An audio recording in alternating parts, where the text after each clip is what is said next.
DorksideToys.com, you can get the latest Star Wars toys, as well as Marvel, G.I. Joe, The Walking Dead, and more.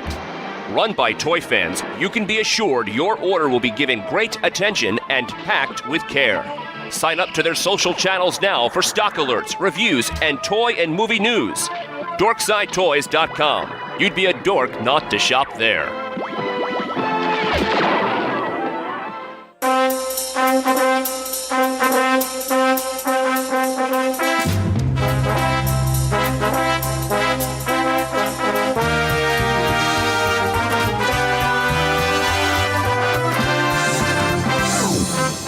Welcome to Star Wars Action News, your source for Star Wars collecting news, reviews, and updates. Hosted by Marjorie and Arnie, helping Star Wars collectors collect better. Be sure to check out our website at swactionnews.com, where you can see photos of the items discussed, chat with other Star Wars Action News listeners, and much more, including information on how you can be part of the show.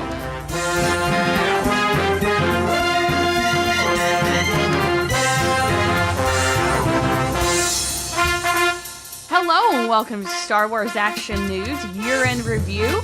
This one we're going to talk about The Force Awakens. I'm Marjorie. I'm Arnie. I'm issuing a general spoiler alert. Whoop, whoop, Spoiler. We are going to talk about The Force Awakens. It came out 4 days ago. I'm assuming your role with the show. Hey, Force Awakens spoiler. Troublemaker. That should just be your job. Officially on the radar of Disney Lucasfilm, apparently. Greetings, this is Steve, the Ginger Prince, official UK reporter for Star Wars Action News, and you might not recognise me because of my red hair. This is Brock, Star Wars Action News Book Club Liaison, and of course the voice of Star Wars Action News. Hi, this is Sarah. I'm a friend of the show. Hey everybody, this is Jerry, your Vintage Viewpoint host. Hey everybody, it's Andrew, and I am a Hot Toys addict. And I also video edit the show from time to time. This is Chris, friend of the show. Hey all, it's Daryl, one of the video enhancers. Good morning, everyone. This is Jonathan, your On the Pegs reporter. Hi, I'm Jeff. I have no role with the show. I'm on Marvelicious Toys. We'll call you our spiritual advisor, Jeff. Okay, cool. Hey everybody, I'm Curtis with Marvelicious Toys and Star Wars Action News photo editor. So, Force Awakens, first new Star Wars movie in 10 years. That counts. Not a bunch of episodes spliced together.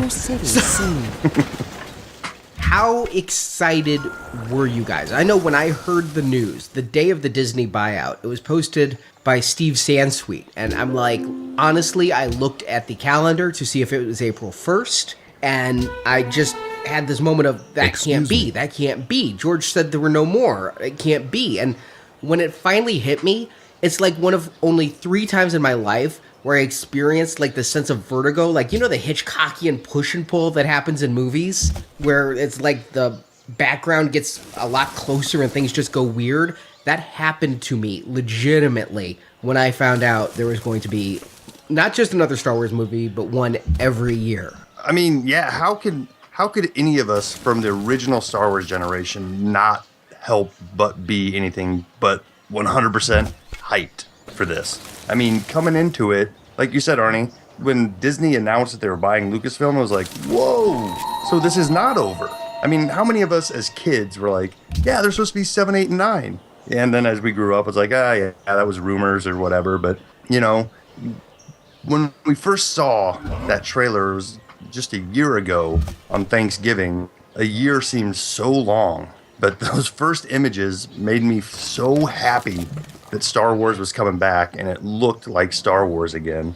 So yeah, I was about as hyped as you could be. This last year seemed to have flown by. It didn't seem like having to wait a whole year for this, but man, you know, here we all are sitting here having seen a new Star Wars movie. I've got to be honest, I think when I first...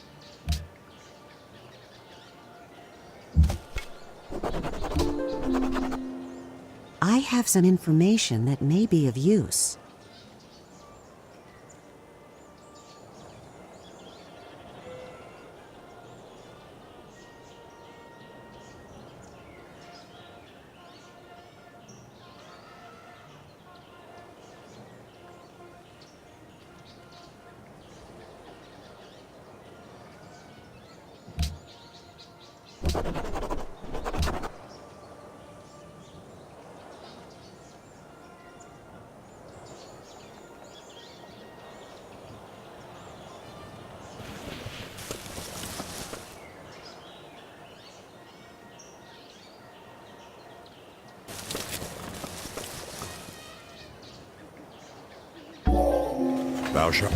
Our capital city has finished.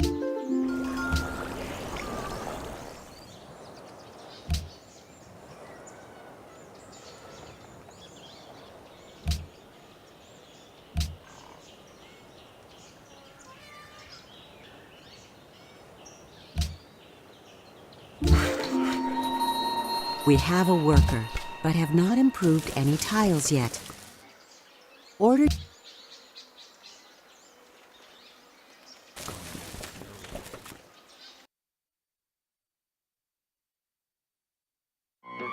Star Wars action. Actually use them? I am going to use them. They are hand wash only, so I will use them for non-messy things, but I like them. And I also want to give a special shout out to Matt Booker. He hooked me up with something that's been really hard to find, even if you lived in the UK, let alone if you find in the US. Empire Magazine, they did all of those Star Wars covers for that when The Force Awakens. But in the UK, at a store called Sainsbury's, they had an exclusive Empire Magazine cover that had Kylo Ren, but it looked like a vintage card. It had the silver piping around it and his name in that little kind of capsule there. And then it actually had one of the Build-A-Weapon Kylo Ren figures on it. So it was the magazine size, but looking like a card with the figure on the bubble. Spoiler alert. Whoop, whoop, whoop. Out, there was going to be not just another Star Wars movie, but one every year. I mean, yeah, how could any of us from the original Star Wars generation not help but be anything but 100% hyped for this? I mean, coming into it, like you said, Arnie, when Disney announced that they were buying Lucasfilm, I was like, whoa, so this is not over. I mean, how many of us as kids were like, yeah, they're supposed to be 7, 8, and 9? And then as we grew up, it's like, yeah, that was rumors or whatever. But, you know, when we first saw that trailer, it was just a year ago on Thanksgiving. A year seems so long, but those first images made me so happy that Star Wars was coming back and it looked like Star Wars again. So yeah, I was about as hyped as you could be. This last year seemed to have flown by.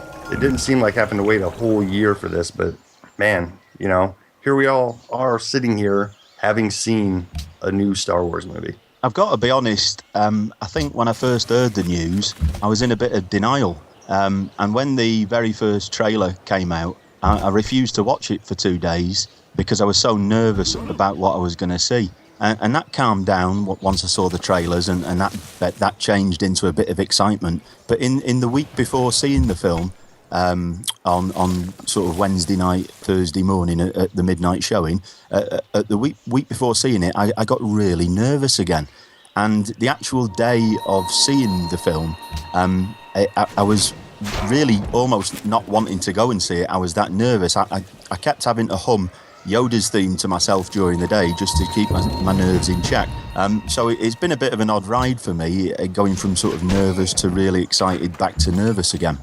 I never doubted there was going to be more Star Wars films after we saw the prequels. I just thought it was going to be once Lucas passed away and his kids had control, then they were going to do something like one movie a year. I never anticipated the Disney buyout. One of your and so when they announced the new movie, I was like, unit. yep, okay, it's just happening sooner than I thought. And after when someone said it already, the trailer really got me excited. That first trailer last year. But as you all know, I'm Mr. Spoiler Phobic, so I've been off Facebook for about a week and a half because I just didn't want to have to dodge people or even this Facebook news feed. And everywhere you go, there's Star Wars stuff everywhere. So I was able to kind of feel like inoculated from the hype because I've been so disappointed in the past when I get hyped for something that I've tried to really not get myself hyped too much. But yeah, deep down, I'm excited there's a new Star Wars movie. But since there's Star Wars everywhere, I was able to channel that hype in pieces and parts and not have to worry about, just discussions after discussion. So many people want to have theorizing discussions with me about what I think is going to happen, and I put a stop to that politely with those friends and family about a month before too. There's no reason to talk about what's going to happen in a movie you're going to see in a month from then. But I was excited, but actually just kind of even keeled for most of this year. I was excited to hear there was going to be a new Star Wars movie coming out, but when we learned what had happened with Disney and Lucasfilms and how that had played out and that George wasn't going to have control, I was very cautiously optimistic of how this was going to be approached. I mean, was it going to be true to the original films? Was it going to be, anything to do with George? Was he going to have any sort of say in anything? I was pleasantly surprised, but still, again, very guarded. I didn't want to get my emotions, too high and become overly excited because I just didn't know what was going to happen. And I didn't want my perception all these years to be burst, have my happy little bubble of what I know completely go down the drain. For me, I allowed myself I prevented myself from getting hyped. I was thrilled about the Disney news, not because I was excited that Disney specifically was going to do something amazing with Star Wars. I just really wanted to see someone else's take on Star Wars, which is to say that if you guys heard me on the show talk to me, I'm not the biggest fan of the prequels. I feel like after seeing the Indiana Jones Crystal Skull movie and, a lot of thoughts that already you yourself echoed on Now Playing recently about the Clone Wars movie and television series, I really feel like that George Lucas has forgotten to tell forgotten how to tell a story that people want to hear or that people enjoy hearing. And at one point coming out of Crystal Skull, I said to my wife, wow, I think George Lucas has lost his freaking mind. And I'm just not sure if he can really tell a story anymore. So I was really excited to see what someone else would do with it. Now, hype specifically around this movie. Yeah, hey, if there was a trailer playing on Monday Night Football, I watch Monday Night Football anyway. I wanted to see it. Oh, that's kind of cool. Oh, that's kind of what I thought was going to happen. Neat. Going around the stores and seeing like every consumer good product imaginable with Star Wars on it kind of played anti-hype to me a little bit. It's like, oh, hey, look at that. Star Wars on there too. Oh, hey, surprise, surprise. Star Wars over in this corner. Everybody loves Star Wars. Blah, blah, blah. Where were you guys in 1994 when it was like me and 5 other people who liked Star Wars, right? So I don't know if I took the whole OT curmudgeon, if I can pull that from a friend's podcast and just say, I just don't want to deal with this. But I was happy to go see the movie. I wanted to see the movie. Yep, I was going to sit down and enjoy this movie. And I even said on the show one time that I don't think this is going to be my Star Wars, but it doesn't have to be. My excitement level has had some serious highs and lows. When it was first announced there was going to be a new movie, my immediate reaction was, yes, more Star Wars. I'm super excited. And then about 5 seconds later, it was like, oh, maybe I'm not so happy about this. And I thought back to when I saw Revenge of the Sith in theaters, and I went with about 20 people. And I remember specifically sitting there in the dark right before the movie opened and just kind of looking around at all my closest friends and thinking, this is one of those moments that I'm never going to have again. I'm never going to sit in a theater and see Star Wars, a new Star Wars, surrounded by my closest friends again. And I was kind of sad at that moment, but at the same time, I was like, you know what? That's okay because this moment right now feels so awesome. And then when they announced that there was going to be another one, I was like, that kind of robs me of that experience because, I thought that was, I was going out on top. I was surrounded by the people I loved most, and now I'm probably not going to be able to do that because of, everybody has gotten a little older. It's harder to get people's schedules together to do that kind of thing. And I thought, well, this isn't really, like Jerry was saying, this isn't really going to be my Star Wars. It's, it's not going to be, George Lucas, and it's going to be something totally different. But then we went to Star Wars Celebration, and my excitement level reached an all-time high. Going in and seeing all the props and everything that they had on display, all the costumes, that got me so excited. And I was up there for quite a while. I kind of forgot about it a little bit over the summer that it was coming, just because I was more focused on the fact that we were going to be getting an onslaught of toys, once they announced Force Friday. And I thought, well, how am I going to handle all this? I've already got a collection of original trilogy and prequel stuff. Am I going to be able to, continually add on to that over the years? And then Force Friday hit, and man, that got me even more excited because now I actually saw the toys and I had that feeling again of going out to stores and being able to find stuff. And from that point, my hype just kind of, creeping upwards day by day by day. And then the day of the movie, I got butterflies, serious butterflies all day long. I could hardly eat. I was excited. I was nervous. I didn't know what I was going to expect, but man, I couldn't hardly sit still. I was just so excited. And what I actually thought of the movie, we'll get into that a little bit later, but for my hype level, I don't think I've ever been more excited than the day that movie came out. I can remember the day that I heard the news that Disney was purchasing Lucasfilm. I was on a treadmill at the gym when I heard it, so that immediately stopped the workout, and I had to process it for a second. And then we get the news that there's a new movie coming. And I think in that moment, I was super excited. I've always kind of held that if George was going to pass it off, my personal belief is that Disney would be the only people to take it and be able to keep it at the level that it's been at. Of course, obviously, we're seeing it's gone to a whole new level with merchandise, but they would be able to take the movies themselves. When I heard we were going to get a movie every year, I became cautiously optimistic because I'm now thinking, you're taking my Star Wars and it's not so special if I'm getting one a year. Go to Celebration, we start seeing trailers and props, and like Andrew, I am super excited now. My hype is at an all-time high. I'm surrounded by all of our friends that are also hyped. So we come home and I'm hyped. We go to Force Friday. I'm pretty hyped at Force Friday. A little disappointed with the lack of stuff for Force Friday, but I'm hyped. Fast forward to this week, and I can tell you this was a long week at work. I was busy at work, and yet my days were so slow. We were standing in line at the movie on the day of, and I'm just so anxious. I'm literally shaking, waiting to get into the theater. Finally, we get down in our seats, and I feel this wave of relief that, okay, I'm in the theater. I'm about to see another Star Wars movie. I didn't think that was going to happen after Revenge of the Sith. So my hype level was pretty high. Yeah, I was kind of roller coaster on the hype level. Seeing the trailers and stuff coming into it were definitely highs, but kind of like Jerry, kind of being burnt on Crystal Skull and the prequels and stuff. I wanted to try and kind of maintain my hype, keep it within restraints. Certain times you'd get caught up in it and stuff. Earlier this week it was everywhere all week long on TV. They even had a special on ESPN about Star Wars, the evolution of a lightsaber duel.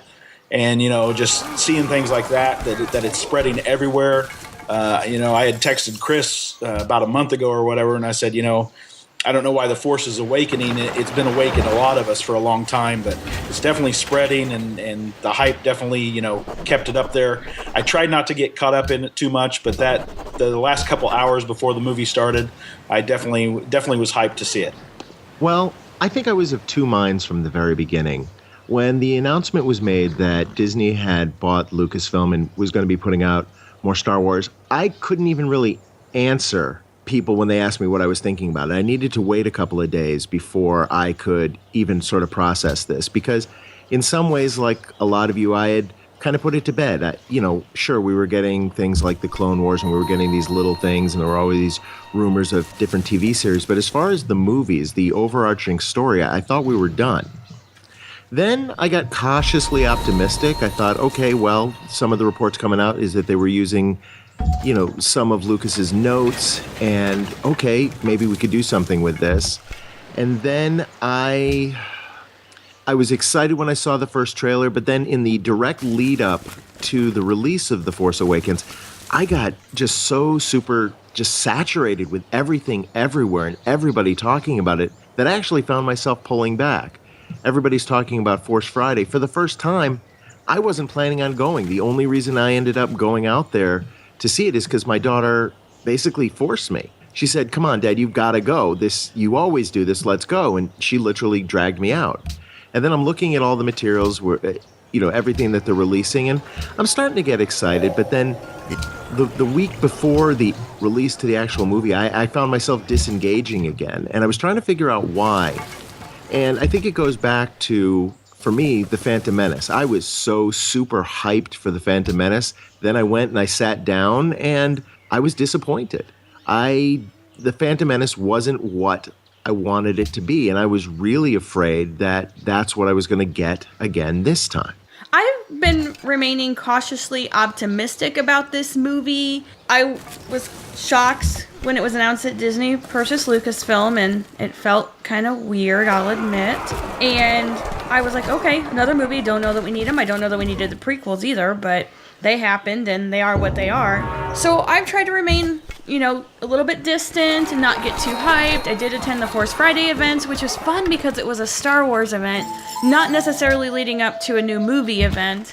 And I've not really remained spoiler free. If I didn't click on anything intentionally, if I ran across something in my newsfeed on Facebook or Twitter, I was like, oh, well, okay. And I didn't see much, so that was kind of nice. Going into it, we started out doing the all 7-movie marathon. So by the time we got to The Force Awakens, I was fully immersed in Star Wars, and that's kind of how I felt leading up to the movie too, just with the merchandising push. And you can't even go in the gas station now without seeing a Star Wars item. I mean, there's Yoda grapes, there's BB-8 tangerines, and so on. It's just like, it's everywhere. So I feel that the hype kind of killed my hype, because it got to be eye-rolling at all the different junk stuff that was coming out leading up to the movie. So I tried not to remain too hyped because of that. It was a little rough, let me tell you, too. I mean, we got there at 2:30 in the morning. I got up at 1 a.m., got at the movie theater at 2:30, and I was there until, 10? Yeah, so that was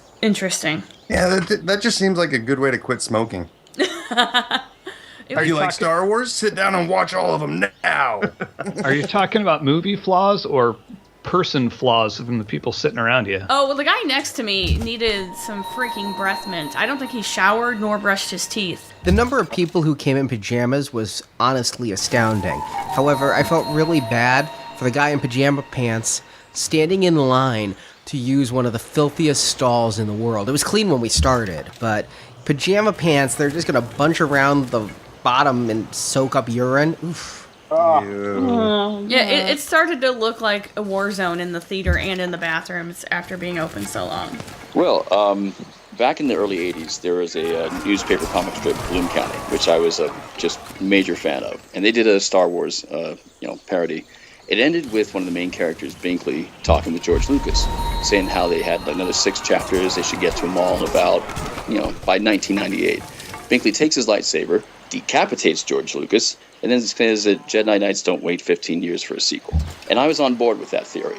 I wanted to see more as soon as possible. And so when I heard that Disney had bought Lucasfilm, and they were going to be putting movies out at the rate, I was ecstatic. I thought, this is awesome, because, I thought that, like so many of us have said here, after, the prequels, which I'm generally okay with. There's a couple that I have issues with, but I don't think any of them were without merit. But I thought that it would be a good idea to see somebody else other than George Lucas in charge for a movie or two and see what happens.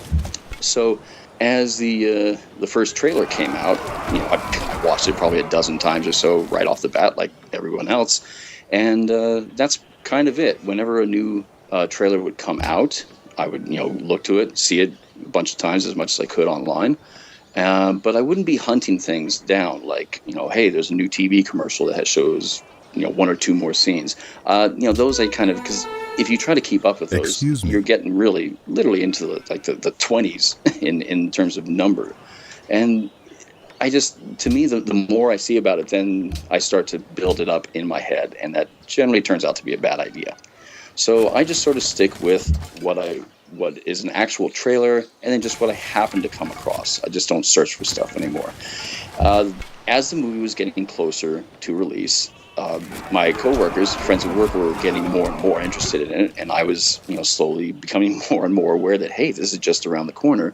And we just, decided, hey, we'll just go see it. We'll do what we can. My boss actually bought us tickets for opening day, and he decided to close up shop early, so that was cool. I was taking the day off anyway, so I saw it twice. I can't stress enough how much I feel that it is a matter of what you take in with you. It's kind of like the Dagobah tree. If you bring so much hype and built up expectations with you, it'll probably come back to bite you in the ass. And I think that I'm rambling. Time to go on to Curtis. I went in as spoiler-free and uninitiated as possible. I saw the original teaser trailer Thanksgiving of last year. My wife forced me to watch one other trailer just so I wouldn't be... I went in as spoiler-free as possible. I saw the original teaser trailer, and then my wife forced me to watch one of the big trailers that came out, just so I wouldn't obnoxiously avoid it around her. And then I didn't seek anything else out. I saw the merchandising everywhere, looked at some of the toys, but didn't look real hard, and then went in as spoiler-free as possible to enjoy the movie for what it was going to be, not what I hoped it to be or what other people told me it was going to be. And that's how I enjoyed it. So how has your collecting level been with the merchandise that's been out? Because the merchandise hit on Labor Day or around Labor Day weekend with Force Friday. And before that, we were seeing things like coffee creamers and granola bars and things like that. So what's going on with your collecting? Do you think the movie is over merchandised? Are you buying this stuff? Did you wait until you saw the movie? The movie is definitely over merchandised. I know, Marjorie, you keep looking for things or things that come to your purview and you're like, is this the line where we've gone too far? And I think I saw the line probably a couple months ago when I was walking through a Walmart. There was a R2-D2 humidifier.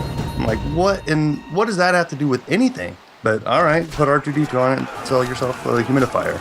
But yeah, I don't buy things just because they say Star Wars on them. When I collect action figures and things of the sort. So I'm probably the odd man out here when it comes to the action figures because I'm the one guy who kind of doesn't care about what they're doing with the 3 3/4 inch anymore. And that's probably because Hasbro has basically decided that if you do care about articulation and stuff, then the 6 inch is where you should be collecting. And that's where I put most of my focus, and I am pretty excited about the things that I do see coming out in the 6 inch series. I've bought everything that they put out so far and will buy the ones that are coming out.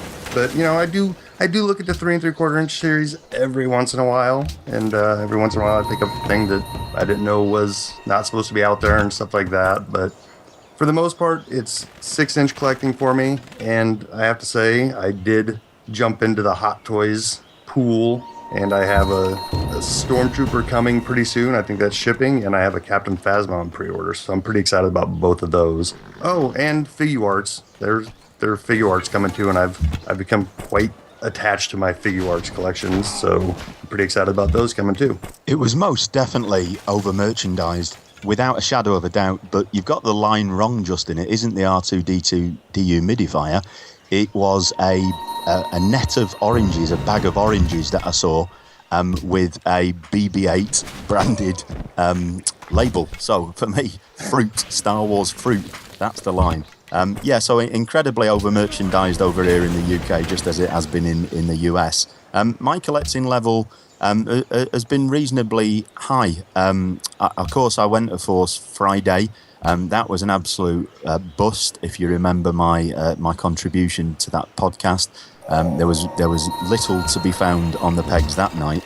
But since then, I've had quite a lot of success, and I have bought every 3 3/4 inch figure from the basic line. Not found any of the the more collected orientated 3 3/4 inch figures yet. I've picked and chose with the Black Series line. And the Disney Elite line. I'm tending to go for the Trooper, the non-Trooper figures from the Disney Elite line. So I've got things like the Kylo Ren and the Phasma, basically anything that doesn't reveal those screws on the back. But the Troopers I've gone for in the Black Series, like, the regular Stormtrooper. So I'm dipping into both of those lines. I've bought lots of other little bits as well. One of the other big collecting focuses that I've had in the run-up is in the UK over here. They've released a set of Topps cards called Journey to the Force Awakens, which is a big base card set that's mostly original trilogy but has got some Force Awakens as well. So I've been collecting that very rigorously, and good news is I've just completed my binder today, so that's a big tick off. I've not dipped into the Hot Toys. I very, very nearly wavered when I saw that Captain Phasma. But now I've seen the film. Thank God I didn't. More about that later. So I've not gone particularly high end with anything, but I know things are coming as well for Christmas. So you know my Christmas present situation. I basically buy all my Christmas presents for everyone and then give them to give back to me, so that I don't get any crap. So I've got things like the visual dictionary on the way for Christmas, things like the soundtrack are coming that I know of. So yeah, I've been open armed really, and a lot of that was bought without seeing the film. In good trust. I don't collect packaging, that kind of thing, cereal boxes or anything like that. But if I wanted to, I can just go upstairs to my pantry and I'm done. Where my pantry was all Frozen 6 months ago, now it's all Star Wars. Having two small children, whenever they see Star Wars on a cereal box or their goldfish crackers or whatever, they want to get that version of the package. We tend to buy the stuff that we already buy anyway with Star Wars on it, like the creamer or whatever. But we're not saving any of it. It all goes in the recycling bin, etc. As far as what I'm actually buying on purpose, we bought the Kylo Ren lightsaber after watching the preview, and we were so excited about that saber, so we bought that and we're fighting around the house with it. But as far as my 3 3/4 inch collecting goes, I learned this with the prequels, is that I can get I can overdo it. So I tend to wait to see the movie before I buy any action figures because, for example, I didn't know who Poe Dameron was. Why do I want an action figure of him? Is he one I could pass on or wait till I get in a giant bundle on eBay? Because as I mentioned in the show before, I've done very well in the past after the 3 prequels, each one, getting giant lots on eBay of figures that people overbought. So I was kind of playing the long game on a lot of these. Obviously, I know I'm getting a Kylo Ren. I know I'm going to get, whenever they do come out with an aged Han Solo figure, etc. But for the preview of the movie, I was able to just window shop and try to not buy anything, and I was overly successful with that. I did very, very well. Now that I've seen the movie, I got to keep out of Target. But until after Christmas, I think, because, we have budgets that, children need presents. And so hopefully maybe Santa will give me a couple of the figures I was going to get anyway, but after the holiday, I'm going to probably hit it as hard as possible, depending on what stock is still in the store, to catch up on the characters I do want and getting ready for waves 2 and 3. I do think that there has been a lot of merchandising. I don't think that Star Wars collectors are exactly used to that. We are used to having to hunt things down and look for things and, network to find unique and special items. So when Disney took over, I think that we were all kind of shocked to what was happening. For me personally, I haven't gone out to purposely seek out anything. I'm not the, specialized collector. If I like it, I'll pick it up. But I will say that, BB-8, he was just cute as a button. So, of course, I have a couple of cups. And now I found that I have Star Wars pajamas that I never would have had otherwise. So little things like that will make me happy. Whereas, my husband, it's a whole other ball game. He went out for Force Friday. I stayed home.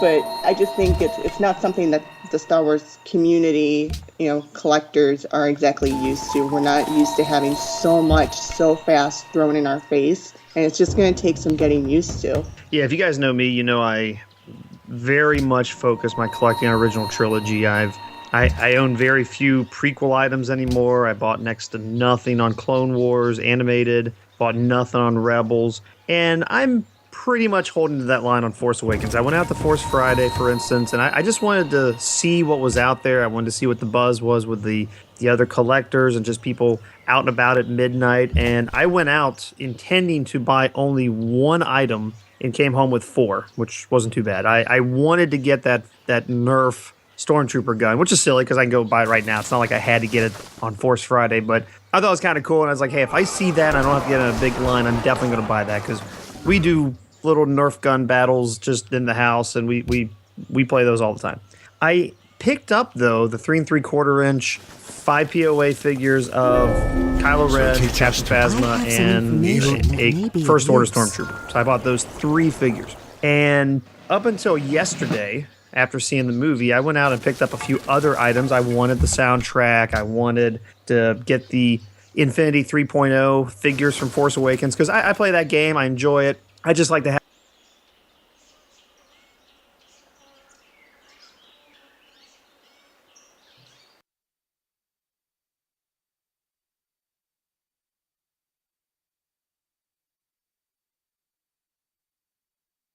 I just like to have other characters to play in that, so not a big deal for me. Like Steve, though, I was really into the Journey of the Force Awakens trading cards, the Topps ones that just came out, or actually they technically came out on Force Friday. It took me about a week or so to actually start finding them. Brock and I just talked about it on the show not too long ago, and I love that. But as Steve mentioned, that is probably 70% original trilogy because there's so few images they really wanted to show on Force Awakens. Though there's quite a few cards about Force Awakens in there, particularly in the insert. So really enjoy that. I have picked up 6 packs of the Topps Force Awakens set, and I'm not a big fan of them. I'm not digging the cards in general, so I'm probably not going to pick up any more. I just bought enough packs to kind of see what it was like, what kind of inserts they had, and just get a taste of them. And but other than that, that's pretty much all I'm going to buy until the movie itself comes out on Blu-ray.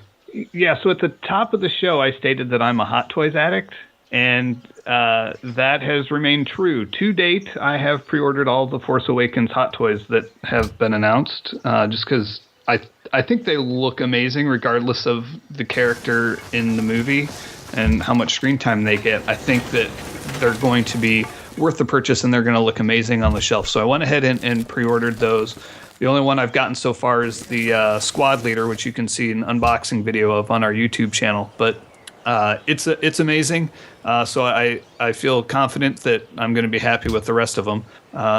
In other collecting, I've gotten back into opening my 3 3/4 inch figures. For a long time, I was just getting the figures and leaving them in their packaging.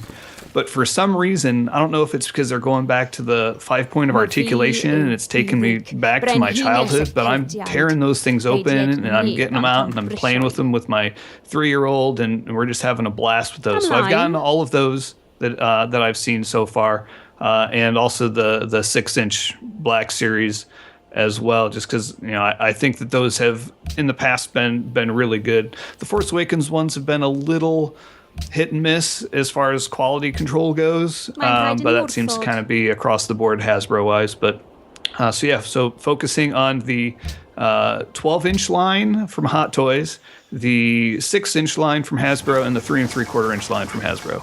To say the movie was over merchandised, I think is an understatement. I mean, we've just seen so much, and it's almost been an assault to the senses to just see it everywhere. I have coworkers telling me who are not huge fans. I would call them casual fans. Just I saw this at Kohl's and I saw this at Penny's and this here. I mean, it's just everywhere.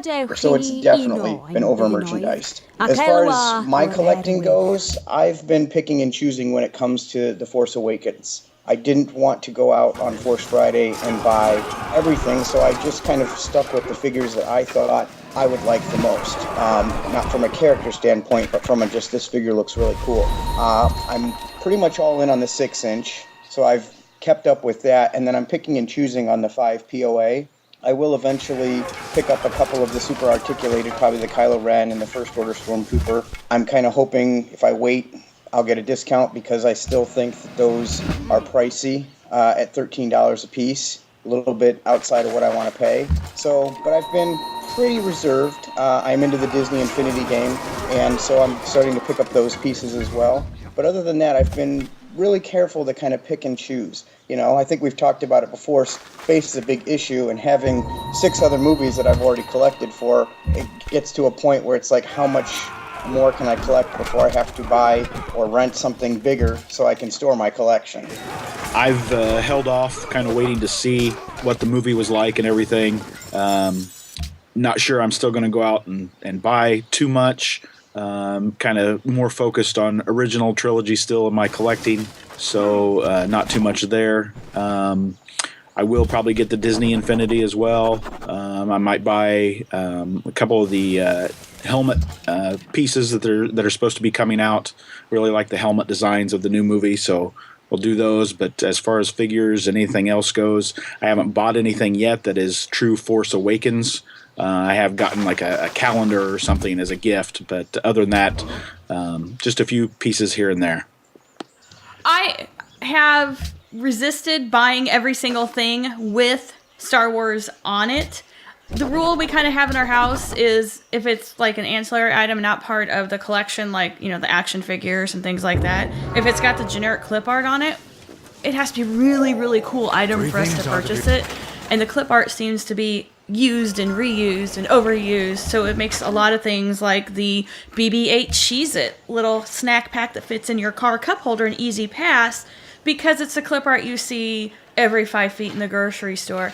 I have succumbed to some BB-8 merchandise because I think he is the breakout star, and I'm even more enthralled with him now that I know he was voiced by Bill Hader. I think he's a fun character, and he had a lot more emotion than R2-D2 and a lot more personality, which I still can't believe that because that seems incredible because I love R2. But most of the stuff we've kind of resisted purchasing until we saw how the movie was because it is different and it is new. So... And I expect a lot more merchandise to come out now, too, now that the movie's out, because Disney has been so protective of anything that might be considered a spoiler. And I'm betting that we will start seeing some Rey and Finn with lightsaber higher-end items than what we've seen before, because there's really been very little released so far.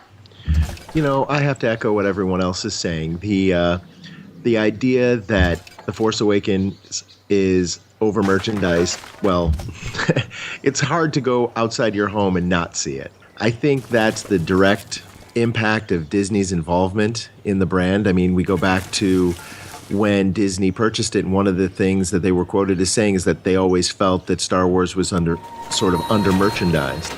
As far as my collecting, I pretty much stick to the Hasbro items for my personal collection, and I've been pretty comprehensive about it, getting at least one of everything. I may have to rethink it because I'm looking at my collection room and storage, and much like what Chris said, I think I'm getting to the point where I may be running out of room, and we know we have several more movies coming.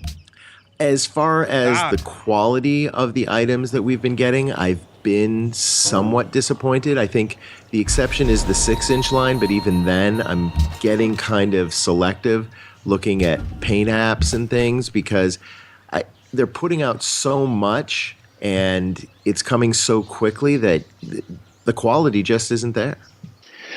Yeah, at this point, it's almost become redundant to say how over merchandised the movie is. But I mean, I guess you can't say it enough at the same time.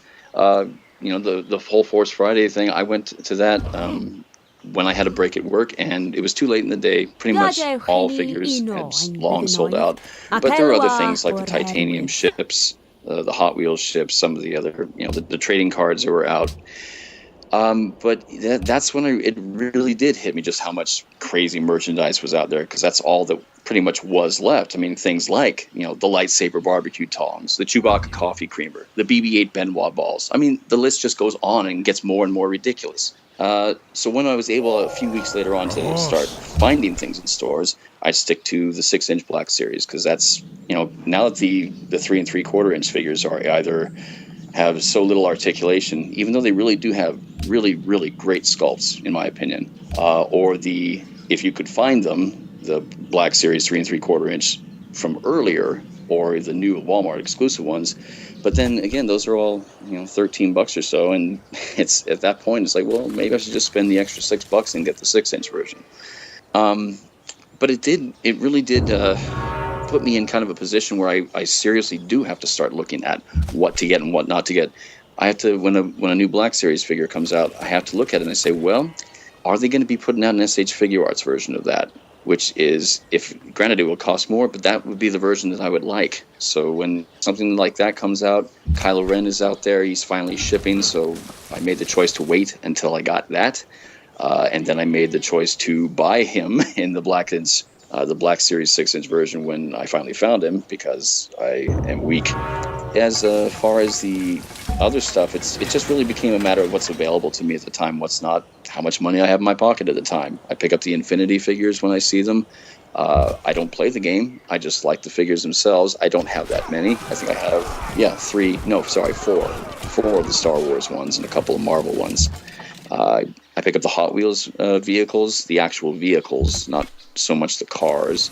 But really, it just becomes a matter of how much I've got and how crazy I feel at the moment and how far in the future I can see ahead to see what's coming up.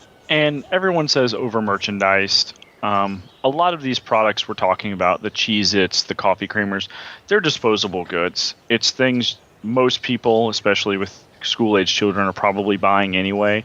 So you get the cool one with the box. The kids go, yay, it's got Star Wars on it. But then you throw it away. Some people are collecting it. I understand. I don't look at that as over merchandising. I look at that as targeting the impulse purchase. On Force Friday, I went out and was able to score a 6-inch First Order Stormtrooper. So from Wizard World, the last time I talked to some of you guys, I saved myself $60, $80. So that's why I waited there as opposed to trying to get that Comic-Con one. But other than that, I've been in a holding pattern waiting to see what the movie is. I didn't want to buy figures of characters that didn't turn out to be mainstays or got killed off real quick and didn't really excite me. The visual style of all of them is great. They're definitely callbacks and forward-looking on a lot of the different styles of armor and X-Wing pilot, TIE fighter. There's enough there to excite anyone and everyone. But I wanted to see what the movie was before I sunk money into it. I'm primarily collecting the Sideshow and Hot Toys figures, so I want to make sure it's a character I like as opposed to something that's just cool on a shelf.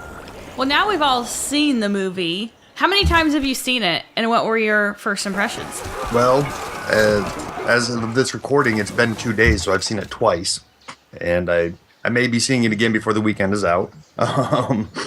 My first impression was actually hard to even comprehend. Like, I feel like my first viewing in this movie, there was so much going on and so many emotions inside of me that I don't know that I really experienced the movie. I just kind of was there in the theater and the movie was in front of me. It was just almost too much to take in. But, you know, the more I sat with it that evening and stuff, the more I thought about it, it really started to gel that I really did enjoy this movie.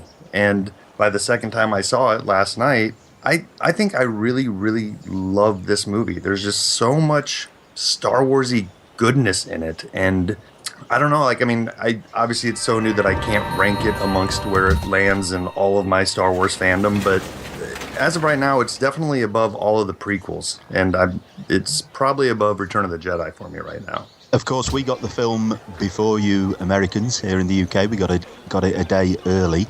So I saw it with Suzanne at the midnight showing on Wednesday night, Thursday morning. It was a sold-out theatre bar 2 seats, and they happened to be the 2 seats next to us, which was a result because I could spread out a little bit. It was quite a rowdy showing. There were only 6 people in costume, 3 Jedis, 1 guy with a blanket on, who I couldn't quite tell what he was supposed to be. And then there were 2 people in Star Trek officer costumes who quite clearly hadn't got the memo. But there was lots of hooping and a hollering, and some of that might have come from me, guilty as charged. But we had a blast, really, and I definitely came out ranking it an 8.5 out of 10, and I put it firmly above the prequels, but below anything in the original trilogy. I don't think it touches the original trilogy. So I am happy to rank, and I put it 4th. I suspected that it would drop half a point. I suspected it would drop to an 8 out of 10 on our second viewing. We went with some friends last night. There were 7 of us in total. But I'm pleased to say that it didn't. So I still rate it an 8.5 out of 10 after a second watch. Some of the nitpicks and niggles are still nitpicks and niggles, but they didn't decrease the enjoyment of the film on the second watch through. When we get into the sort of free-for-all discussion about the film, I can go into what some of those niggles were. But no, I'm quite happy with it. Other things that might be pertinent to this is on the way out of the first screening, I switched my phone on and got an email straight away that the Force Awakens Steelbook was already on pre-order. So, of course, having just seen the film, I've pre-ordered that. But yeah, I'm quite happy to rank it and put it there in between the prequels and the original trilogy. I've only seen it the one time so far. I saw a 10:30 p.m. Thursday night show, large screen 3D showing. I didn't realize we got the 3D showing until I got to the theater. I didn't really mind it that much, the 3D, actually. I went with a good friend and some of his work colleagues. My wife and I could not get the schedule together where both of us could see it and not spend an arm and a leg for a babysitter. The subdued audience, for the most part, all of us were big fans. I mean, you could hear a pin drop in that theater. Everyone was on the edge of their seat wanting to get every single word taken, every single special effect, excuse me. But overall, I'm sad to say I was underwhelmed. I mean, I liked the movie. I liked how they got the look of the OT in many respects. I liked how it looked so tangible as opposed to computer generated. But the Lego sequel aspects of it, that word we talked about on the Creed Now Playing show, it was too much for me. Too many plot points felt so familiar of mirroring A New Hope. Like, whereas in Creed it worked for me, I didn't mind it so much. Here I found it did.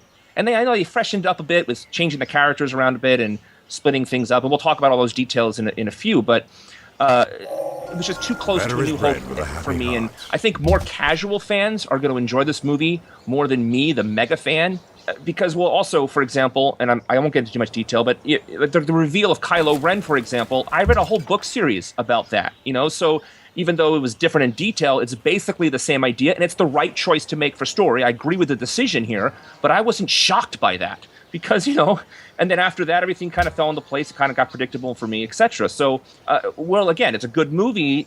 I just think as being a mega fan, I think it kind of hurt that I'm so familiar with Star Wars. I want to see on repeat viewings if that doesn't, I don't get bothered by all that so much. But at the first viewing, I was underwhelmed. As of today, I've seen the movie once. I'll be going again this evening, and then possibly again tomorrow or maybe over the Christmas break. First impression, I was really excited. I loved the intro. It brought you and sucked you right into the movie. I thought the action was great. The movie kept flowing. It was one thing after another. And then about halfway through, I started to notice that there were a lot of similarities to the original 3. And I was like, okay, I can deal with this. And I was still interested in the movie and intrigued, and I wanted to keep going. And overall, I really did like it. I have to agree with others before me that I think that the casual Star Wars fan is going to love this movie. For me, as of right now, I like the movie. I think that JJ did a good job. He really tried to capture, what Star Wars fans new and old would like. And I don't really have anything negative to say about it. It really was a good movie. For me, I enjoyed the movie. My initial thoughts were purely was something along the lines of, geez, George, was it really that hard? Was it really that hard to tell a story that kept you engaged, made sense throughout, went from point A to point B, and wasn't all over the map, and just made sense? I felt like the story made sense. I thought the opening scroll was one of the best ever in terms of just dropping in the action, setting up the, hey, here's what's going on in the universe, and we care a lot because it's about Luke and Leia. Go. So I enjoyed it. I saw it 2 times. My first viewing was Friday morning at like 9:50, 2D, probably half full theater because there was a 3D showing around 10:20. So most people who were probably going actually probably went to that one, I would imagine. And then later I went to a new theater in the area. It's a Cobb Theater. I don't know if you guys, I don't know, we're all, I'm just checking here real fast. They're mostly in like Florida, North Carolina, Alabama. There's just a handful of them actually. And they just started working their way out to Ohio. And this theater, it's absolutely the newest one in Cincinnati. Like I said, open for 4 weeks. It was amazing. I watched it in real 3D in these reclining leather theater style chairs. And I had one of those D-box seats. So my chair moved as the movie was going. So if there was ships in flight, my seat felt like it floated, like you're at a Universal or Disney ride, or if there's big blasters shooting at the ground, my seat vibrated, and I was like, wow, this is the only way to see a movie, and it added so much to my experience, I have to admit. It was the 3D, 4D type experience. I'm seeing it, I'm feeling it, it's depth and everything, so I had a blast, and I had the opportunity to go with a couple friends, and they brought their kids, and I happened to see the movie through their eyes a little bit. Their ages like 7, 9, and 10 or something like that. and they loved it. The little girl, the 10-year-old girl, first thing I said, hey, what'd you think about the movie? She said, I want to be Rey for Halloween next year. And I was like, oh, good, because I felt like Rey was a good, strong character. So overall, I enjoyed it. What I will say is, I'll echo what people are saying. It is at no risk becoming my favorite Star Wars movie. It is in no way, shape, or form redefining Star Wars. But I'll put it above the prequels, and I'll happily see it again. So I went to the 1020 showing, IMAX 3D. Not real IMAX, but IMAX titled screen. And I left the theater. I guess, the word is probably underwhelmed. I had issues, and I think, looking back, part of my issues was that I walked out of the theater, first of all, and I had 94 text messages when I got out of the theater. And I think part of the issues that I was having was that a bunch of my friends who are, not as steeped in Star Wars as we are, were texting me saying that, this is, probably their second favorite Star Wars movie of all time. It's the second coming. And I was like, I can't even process it at this point. And I feel that the movie definitely has issues, and it's not even in the top 3 Star Wars movies for me. But I then went again on Friday with my wife, and I really enjoyed it the second time. I enjoyed it a lot more than the first time I saw it. So I think it was Brock who was saying that, they've only seen it once and they had a lot of nits to pick. But I think if you see it again and you don't let all of your emotions and the buildup sit in that seat with you, if you just sit there and watch the movie, you'll get a lot more enjoyment out of it. At least that was my experience. So as Sarah had mentioned, we went and saw it at 7:30 on Thursday. We saw it in regular 2D. I've said before I have issues with 3D causing migraines, so I try and avoid that. I'm going to echo what some of you have said. When I initially walked out after seeing it, I was underwhelmed. If I had to place this at this point in time, only having seen it once, I would place it firmly. The OT, it doesn't even compare. OT is still heads and tails above it. It's better than 1 and 2 for sure. I had to decide, is Revenge of the Sith better or is The Force Awakens better? And that was, believe it or not, a tough decision for me. And The Force Awakens ekes it out because the dialogue is snappy, it's much better, and the hero characters are awesome. BB-8 is the standout of this film. The emotion that JJ was able to take us on through this whole movie was something that, especially in 1 and 2, there was no emotion in those films. This one had emotion. I felt like I was on an emotional roller coaster from beginning to end. And when I walked out, I really didn't know how to process all this. It really wasn't until last night, having been removed from the film for almost 24 hours, that I really could process everything that I had seen. So I'm looking forward to seeing it again tonight, and I actually think I'm probably going to think a little bit better of it after seeing it a second time. But right now, I would put it as somewhere between a 7 out of 10 at this point. I guess what I really want to say is that I liked the film, but I wanted to love the film, and I didn't love it. I've seen it twice already. I did go opening night and then saw it again last night. My sister actually talked me into getting dressed up to go to the show. So that was the first time I'd done that. Enjoyed it on the initial response. Kind of nitpicked it a little bit more on the second viewing. But overall, I enjoyed it. Kind of the same place as everybody else, above the prequels, but not as good as the OT. Overall, happy with it. I'll go back and see it a few more times. I'd like to see it. I did watch it in 2D both times. I would like to see it in either an IMAX or a 3D just to kind of compare, but I'll go see it again over the Christmas holiday in the theaters. We did the marathon, and we started at 4 a.m. on Thursday, and we watched the films in order 1, 2, 3, 4, 5, 6, 7. First time I've ever watched them in that numerical order. Usually it's 4, 5, 1, 2, 3, and then 6, I believe, is the preferred way to do it. Interesting to watch the progression of Star Wars that way. And I think the first time I saw it, I was like, oh, okay, it's a J.J. Abrams movie. And that's what it felt like. It reminded me a lot of Star Trek, the first one he did in 2009. I liked it. I thought there were some great high points. Again, I said BB-8, Poe Dameron. We watched it again the next day at noon. So we went from seeing it at 7 p.m. one night to noon the next day. And we saw it in one of the true IMAX screens. There is one in St. Louis that is the actual 70 millimeter ginormous real IMAX screens, and we saw it there. I liked it a little bit better the second time, and I think I'm with Chris with, I like it, but it wasn't by far my favorite Star Wars movie, and I didn't get that pit of, oh my gosh, are they ever going to get out of it in my stomach like I did in A New Hope when they're on the Death Star. But I'm going to see it again. I think I'd like to see it when it's not so crowded, so you can kind of like relax and not be worrying about your neighbor crinkling his Twizzler wrapper.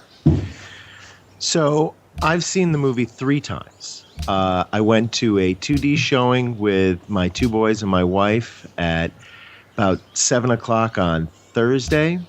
I then turned around right after I was done with that, went to an IMAX showing at about 10 o'clock on Thursday.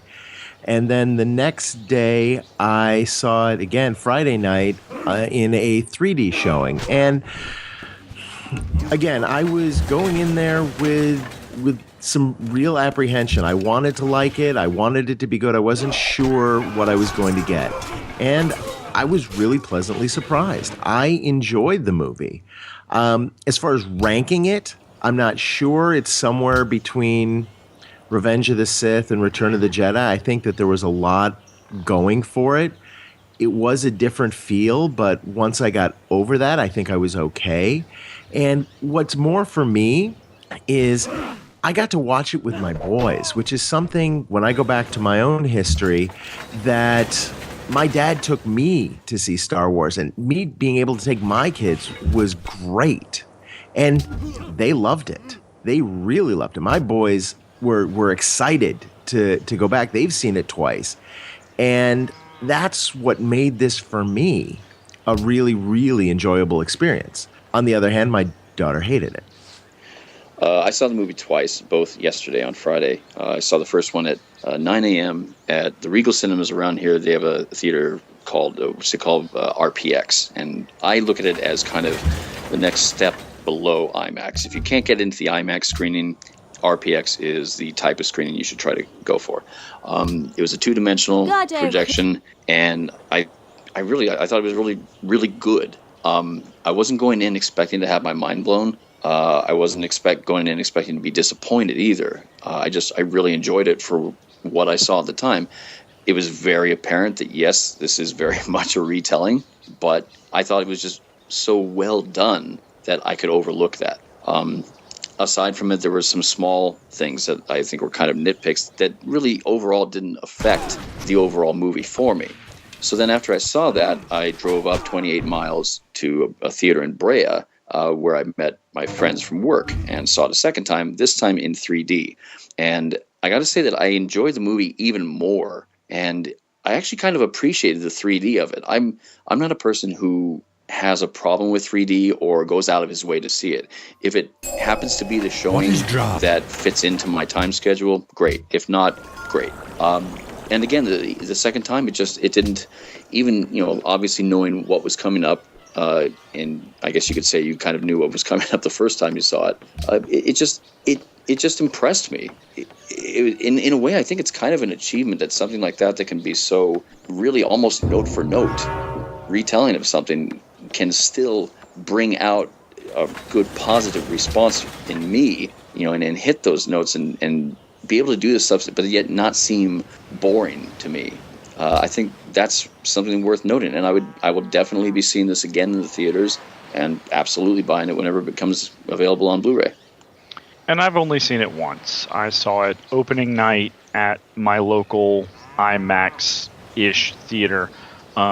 Arrived an hour and a half early. They'd let people in, and my theater was already almost completely packed. It was great to see it packed with families and kids and adults and grandparents all wanting to see it together. That made me excited for the future of the movie. For the movie itself, it was very tangible, as someone said earlier. It's exactly what I wanted. I didn't want something that looked so fake and so blue screened that it took me out of it. I've had managed expectations, and I try and still manage the expectations of my friends and family that haven't seen it, because I don't want to overhype it, like we said. I really enjoyed it, though. I would definitely put it in my top 3 Star Wars movies, somewhere behind A New Hope and Empire, or Empire and A New Hope. I'm going to look forward to taking my wife to see it within the next week or so. We have a newborn at home, so getting someone to watch him is tricky. So I look forward to seeing it again and being able to talk about it with her in detail, and hopefully with you guys in some more detail later. Well, now that we've all shared our feelings about it, let's talk about the different parts where some people have said they have some nitpicking going on, other people love some certain things, and let's go. Okay, so I just want to throw it out there. I personally felt I didn't have a problem with them killing Han. I had a problem with the way they did it. I thought that he should have gone out fighting. I agree. I felt he deserved an honorable death, and he did not get one. It just seemed a little too low-key for Han Solo. He was supposed to be this kind of, badass rebel guy who shot first person, and come on, really? Son, give me your lightsaber? That's how you're going down? Seriously? Well, I think that's the point, though, right? Like, he had his arc in the original trilogy. He turned from, the kick-ass smuggler to a softie, and, I don't know if there is a more noble death than trying to save your son from the dark side. Like, what's more noble than that in the eyes of a father? Like, that to me puts it on an emotional level. If he had gone out fighting, I would have been like, yeah, he gave him all he's got, but like, he was giving his son all he's got at that moment, and I think for me that's what makes that moment land. I completely agree. As a father, he's absolutely right. Andrew's dead on, because as a father, you see that emotional thing that you don't want to give up on your kids, ever. So I understand you guys. Han Solo should go out fighting in a sense, but here we see actual progression to the character. My big issue with his death is that it was so predictable. I mean, the entire scene, as soon as they said goodbye to Leia, okay, I figured out he was going to die, and then that whole scene as it was playing out, I knew exactly how it was going to go. They kind of telegraphed it every single beat. When he handed in the lightsaber, I knew exactly what was going to happen. Never mind the fact that it mirrors Qui-Gon and Obi-Wan in their deaths, even though they're Jedi and he's not.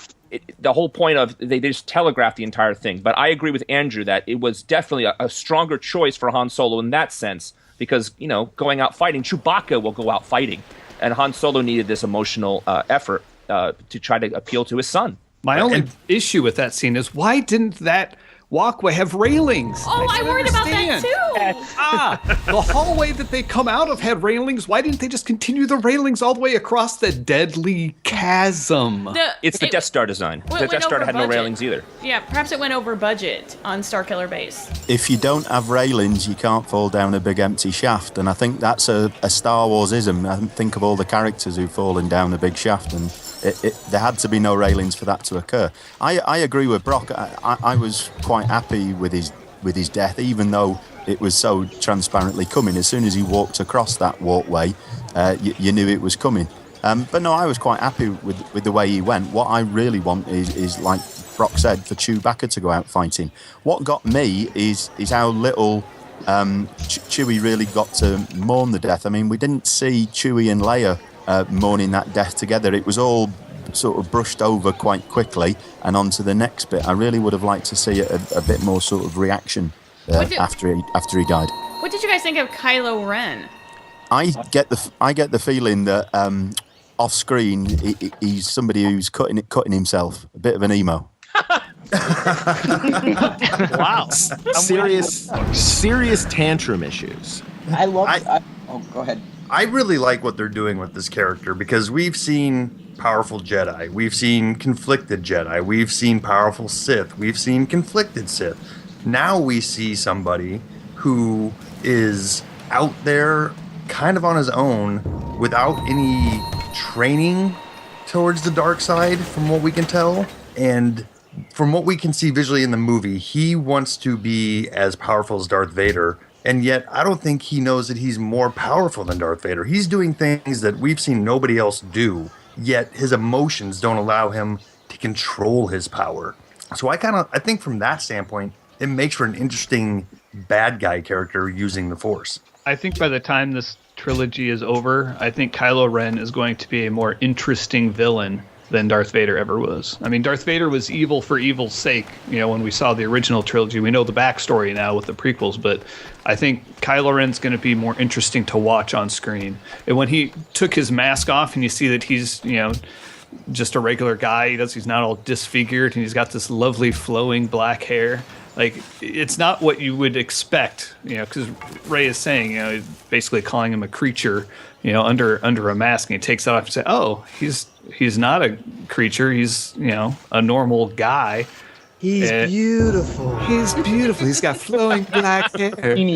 I also what I found interesting is that throughout this, it's like he's being pulled toward the light. We always hear about Jedi, how they're falling toward the dark.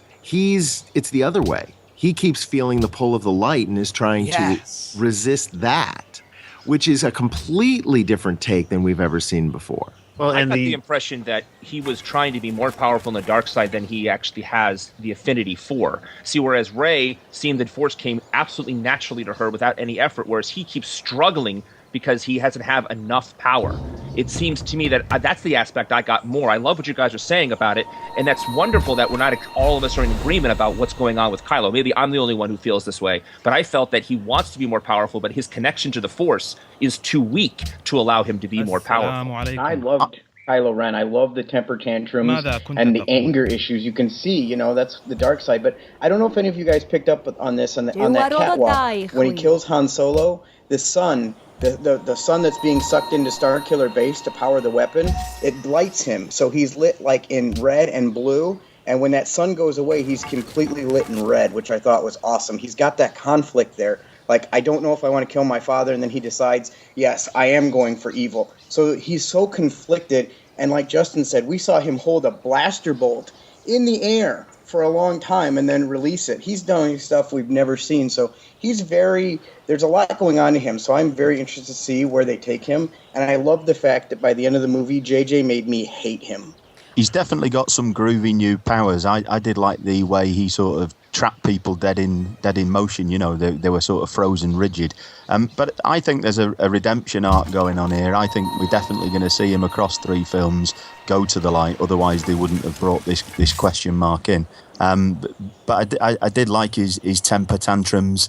I also liked his helmet design. It wasn't just a pull-off helmet. There was a mechanical action to it where he had to sort of click something and there was a whirring before he took it off. His soft voice took me away every single time. And his voice just didn't sound menacing enough, and he sounded like a little kid wearing his dad's clothes. And he is. I think that's exactly what it is. Yeah, like he's trying to emulate Vader and just not quite getting there, which is, I just think, is just a cool concept. Indeed. There was a touch of the whiny Anakins about him, definitely. Speaking of which, I really liked, and it didn't really dawn on me until the second viewing, but once his mask is off, his character design is very much in tune with the concepts that we saw leading into episode 3 for Anakin Skywalker. Remember the Anakin Skywalker concept figure that came out years ago? The long flowing hair and the big cape. Yeah, you're right. Yep. And his boss, the guy who's basically managing him, is Gollum. I thought Voldemort. Literally Gollum. Yeah, I wasn't too big on Gollum. the design for him. And just the way the CG looked was a little lackluster. Were you guys happy? I was really happy that he was actually a hologram as opposed to being an actual giant. That made me happy. Yeah. I was very worried about that. I was like, don't tell me this dude's like 12 feet tall, because that's going to be weird. That is so Lord of the Rings, and I'm not ready for that. Now, we also got some new characters here. We got Rey, Finn, Poe Dameron, and BB-8. Thoughts on these guys? I look at Rey as being a little too capable for what she did. She's a scavenger, a junker, but all of a sudden she's ace pilot, ace sword fighter, things like that. And then Finn almost the exact opposite. Raised from birth as a soldier, but really not confident in any sort of combat scenario. And those two, I think they should have been a little more opposite towards the middle than they were. A better balance anyway, yeah. The two really should have needed each other to get through situations, and at the end of the day, it was just like Rey is gonna save it all. Yeah, she took over a lot. I didn't understand how she knew the Force mind trick at all, even though that existed, because she used it like a pro. after that issue settled in. But everything else I bought. I bought the flying the ship and the parts thing and even the sword fighting because of her connection to the Force and how naturally strong she was. But I didn't get the Force mind trick. Yeah, that came out of nowhere. And Brock, I struggled with that at first too. And the only thing, and this is me helping the film, is when Kylo Ren tried to read into her mind, he opened up a two-way gate and she figured out how to read back into him. Yeah. So probably to pull that trick onto a brainwashed stormtrooper, which by the way is a cool concept that we should talk. That probably wasn't as difficult to do on Daniel Craig as perhaps we figured it would be. But that was one that I'm like, wow, Luke couldn't even comprehend how a trick like that gets done. Qui-Gon couldn't even do it to a Toydarian, and she's just, hey, and drop your gun too. All right. Yeah. I've got a theory about this because I struggled with it as well, and it wasn't until last night I was talking with our friend Barrett on the phone, and he really hated that aspect of this movie that like she just automatically knows how to use the Force, and I didn't really figure. This concept came into my brain, and I started wondering about the title of the movie, The Force Awakens, and what that actually means. All the other movies, the title is very literal. Luke is A New Hope, The Empire Strikes Back, The Jedi Return, so on and so forth. So what exactly does it mean, The Force Awakens? I don't think that it's so much that like Rey, taps into the Force. I don't think that's what Snoke is talking about when he asks if Kylo Ren's felt the awakening. I think he's talking about the Force itself. There are moments, if you watch Rey's performance, or if you watch Daisy Ridley's performance as Rey, you can see little moments where it's almost like she doesn't even know what she's doing. It's almost like the Force is guiding her to do stuff. And I'm starting to think that that's really what's happening. She's heard all these stories about what Jedi can do. She's heard the myth of Luke Skywalker. So she's probably just taking that knowledge that she's heard from these stories, and now she knows from Han Solo that it's true, all of it. She's just kind of hoping that that's going to work, and the Force is kind of guiding her. Like when she goes to sell her goods to her boss to get her food, and he tries to get her to sell BB-8, and she starts to do it, and then all of a sudden she stops and she said, actually, the droid's not for sale. The look on her face and the way she says it makes me think that she's not even sure why she is saying it. So I think that what's awakening is the Force itself, and the Force is what's guiding the action in this movie. And see, I had the point where I would have expected her to have more mysterious happenings that she couldn't explain. And then when she meets Han and everything like snaps together, that she would be like, more Force aware and things like that. I just didn't buy it like, boom, there it was. The one thing that hit me was just how peppy Daisy Ridley was. She just seemed so childlike and so excited to be there. I really did sort of buy her as the character of Rey. And I think Boyega as Finn had that element to him, that just eagerness and that excitement. It really did give the film a bit of a lift. In terms of Poe Dameron, you all know my man crush has for a long time been George Clooney, but I think I found a new one. Oscar Isaacs is gorgeous. He's a pretty man. He is. Yeah, he can pilot my X-Wing anytime. Here's my question. But next summer he's going to destroy your world. Here's my question for you, Steve, is I thought he did fine with the role, but I thought the role was pretty pointless after they crashed on Jakku. Yeah, but he's the new Harrison Ford. Quite obviously, they've set him up. All they needed to do was introduce him as a ace pilot, a bit of a dashingly handsome chap.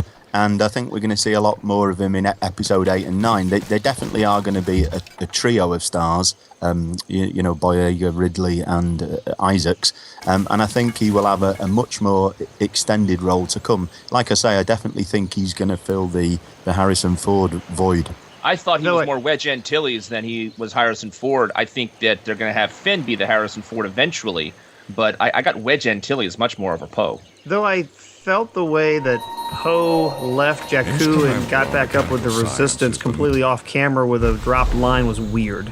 Oh yeah, my pod shot off and I woke up and I saw nothing, and now I'm suddenly flying an X-Wing saving your guys' butt on that other planet I don't even remember the name of. So it's like, man, why didn't they connect that a little better? Why so Finn's on his own. We think Poe's dead, and he just shows up piloting a ship again. There's a lot of that in this movie, Jerry.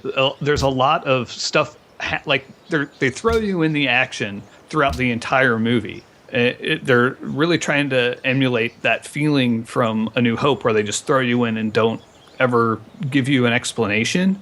And I think it's kind of, sorry to cut you off, but it is kind of anti-George, where George did that originally, but when he came back, he's like, oh, we need a shot of Vader's shuttle landing here. It's like, no, we get it. He went from one place to another. We don't need to see the shuttle landing again. So in that aspect, I kind of dig it. And what you're describing, Cozy, is them getting from point A to point B, just like, he went to Google Maps and that's how he did it.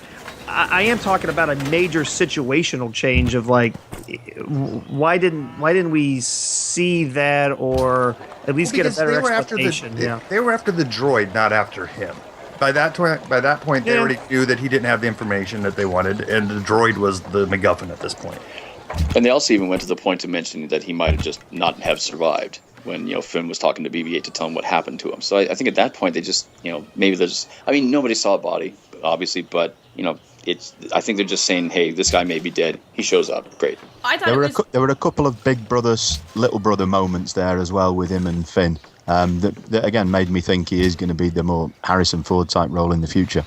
A lot of it was just so convenient is what happened. I mean, all these things happen and it's like, hey, we're lucky. Look at this. I thought that when the Falcon, when Han and Chewie find the Falcon so quick. Now, I know they dropped some lines in there about they've been looking for it and they kind of had an idea of where it was, but I'm like, man, these things are awfully convenient that everyone that needs to come together is just coming together and they find the Falcon and all of a sudden you've brought everyone together who needs to be brought together to continue on the quest. Star Wars, guys. I mean, come on. I mean, well, and they miraculously end up at, if they hadn't run into Han, they wouldn't have gone to Maz Kanata, who is an amazing creature design and wonderfully performed, I think, and really fascinating. I really want to see more of that character. I thought she looked like the lady from The Incredibles. Yes. Okay. Now I say that, with peaches for eyes, yes. Yeah, or sliced pineapples for eyes. She miraculously had Luke's lightsaber, and this is like one of those moments where I think the character is talking directly to the audience, even though she's looking at a character on film. When Han asks her how she got it, and she says, "That's a good question for another time." I feel like that is the statement for any of the nitpicks that I had on my initial viewing, is that they're setting up so much in this movie that any questions I have are good questions, but for a different movie. Yeah, it's a part one for sure. Yeah, it's definitely a part one for sure. They have a whole thing worked out for the three movies, unlike the prequels where they wrote them as they went. They definitely got a feeling here that even though this one very much mirrors A New Hope in plot beats and characters and all that kind of stuff, it certainly is starting us up for the next one right away. Right, like in A New Hope, there's one small mention of the Senate. Well, in this movie, there's one small mention of the Republic. We have no idea really what its relationship is with the Resistance, why those are two separate entities. We don't know what the ruling body is. Were they the ones that were blown up in that scene? Finn says it was the Republic after they got blown up, but there's really no explanation to the politics of it. So those of you who really hated all the politics in the prequels, you should be happy with this movie because there's none in this movie. Now, was that Coruscant that got blown up? I know some of us have talked about that offline here, but I still don't know. Was that Coruscant or not? No, they named the world. I can't remember the name, but it wasn't Coruscant, unless they've changed the name of Coruscant. But well, they named the system. They didn't. I don't think they named the actual planet because they destroyed the whole system.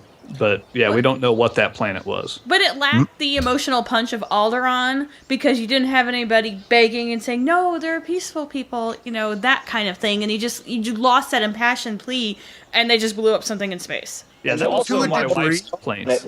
Nobody dwelt very long. We've also seen that plot point before, so why would it be a shocker, even without the person screaming at us? It's another super weapon, in a movie that, we've already seen 2.5 super weapons blown up. And I say 2.5 because we had the droid control ship in a Phantom Menace, right? So 2 movies that have super weapons, plus that one, plus for me, we had the Sun Crusher and the Dark Saber. So I'm used to this kind of plot, and I'm kind of tired of it. And this one kind of feel like this movie didn't really need that super weapon. I want to ask you guys that. And 2, does anyone really know how it works? Because I'm a little confused on why there's an atmosphere inside a big old sphere.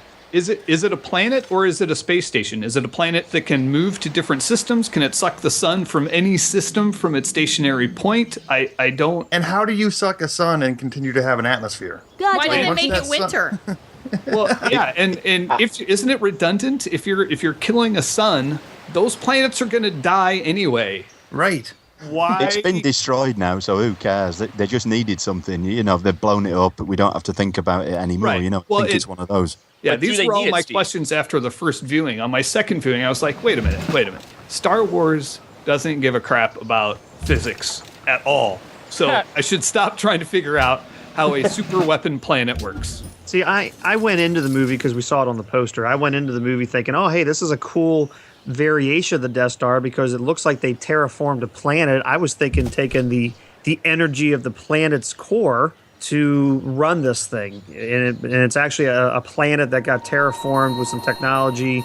And I couldn't tell if the thing was moving, though, like if you could pilot the planet or if it could just reach out wherever it needed to be. But I thought that might have been a cool upgrade. No, we didn't build a Death Star, a standalone battle station. We built our technology into an existing planet and harvesting natural energy to make it work. And no, not so much. So much of it was left unsaid that I ended up not really caring about Starkiller Base. Well, a lot of that stuff, just like in the past, is usually left for EU authors to explore into more detail and give those who want more detail that type of information. But whoever said it is right. It's Star Wars. Don't think too much about the tech and how things work.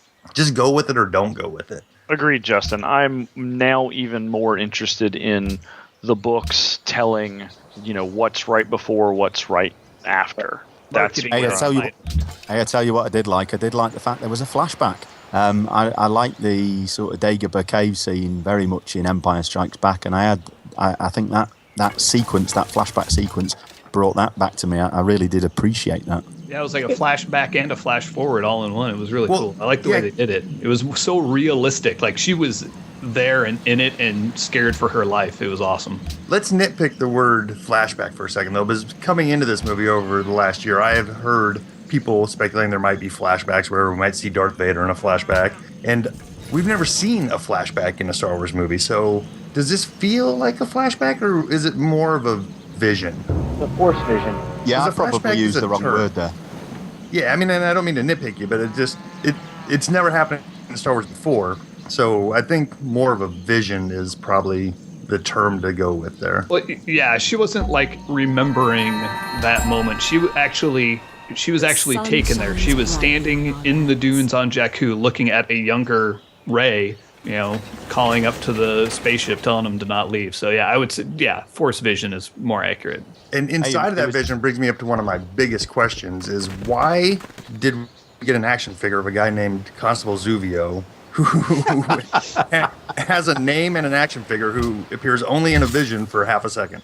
Well, yeah, and I saw a production still of Constable Zuvio on Jakku with other creatures. So I don't know if maybe he was in a deleted scene, which we know that there are some, because there's several things in the trailers that aren't in the movie either. But I didn't even realize that was him getting run through until the second viewing. Maybe it was a red herring for us, the action figure. Like we're supposed to think he's a big part of the movie, and then oops, he's not. Not just an action figure, a 6-inch action figure, two action figures. Yeah, it's all coming in episode 8, people. I expected him to be pivotal. Well, if you what recall, else is Hasbro going to come out with, though? They probably were starting to run out of ideas that they could release before the movie actually came out. I mean, episode 1 did that to us too. I mean, there was 30 action figures and neat creatures, and Chancellor Valorum. Oh, I bet he's a big deal. No. Well, that happened with episode. Senator? Yeah, the Wookiee Senator, definitely. Yeah. It happened with episode 2 as well. We got a baby sand person, which was on screen for all of 10 seconds and then slaughtered by Anakin. Along with This- the dog, this the was- sand person dog. Yeah, the sand person dog. Sand dog? This was nothing compared to one of my biggest problems, which was Captain Phasma. She has been absolutely hyped up to the eyeballs. I very nearly bought the Hot Toys. I'm so glad I didn't. But everyone's been Phasma this, Phasma that. I've been buying magazines with her on the cover, and she was a complete nobody. She didn't scare anyone. She didn't scare anyone at all. She folded, very easily when put under pressure. I was really miffed. And there was such an easy fix for that too. I mean, I thought to myself afterwards when Finn had the lightsaber battle against that stormtrooper, why wasn't that Phasma? Because the bitch can't take a punch. You saw that.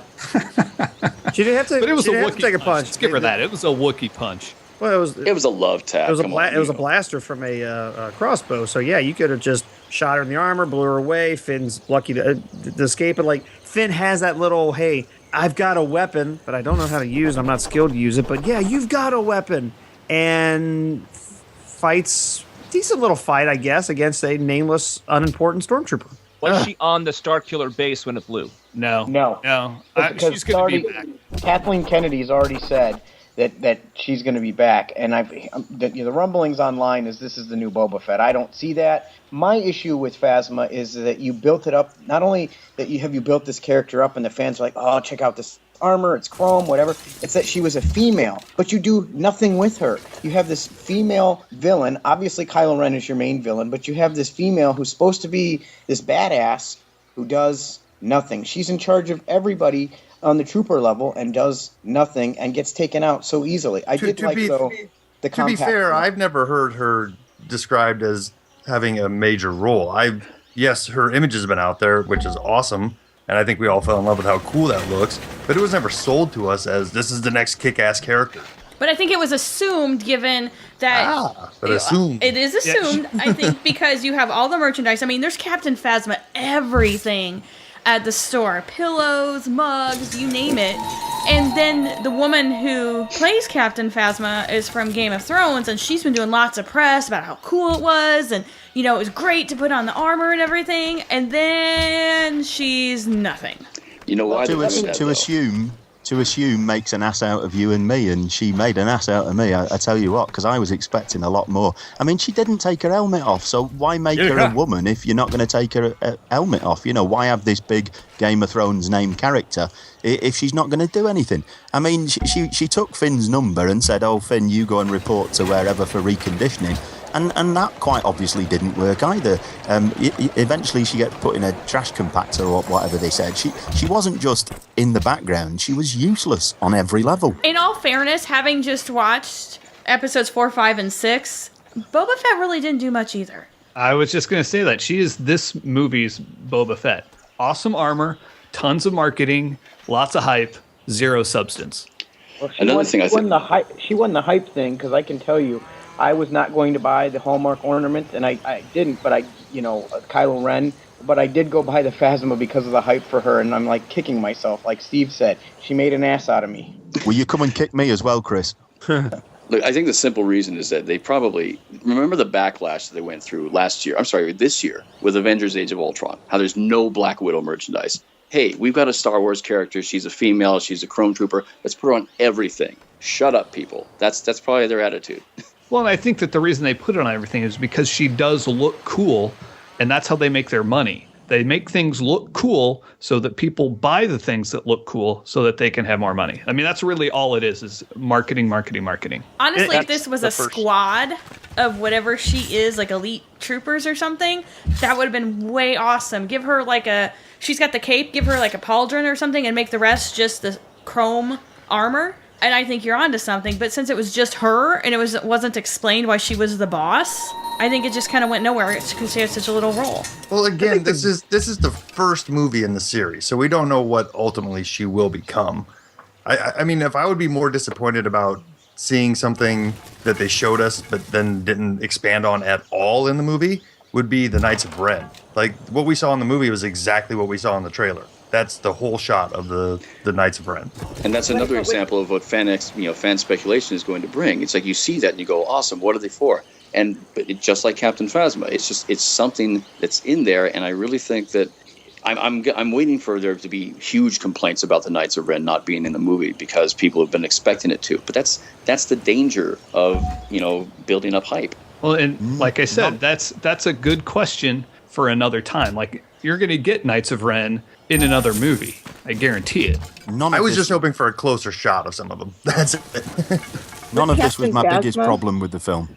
With Captain Phasma, so I'm sorry, you had all these female supporters, I guess, who, the scenes that we did see of her were, oh, she's badass, she's taking charge, there's a strong female role in this movie, and then nothing.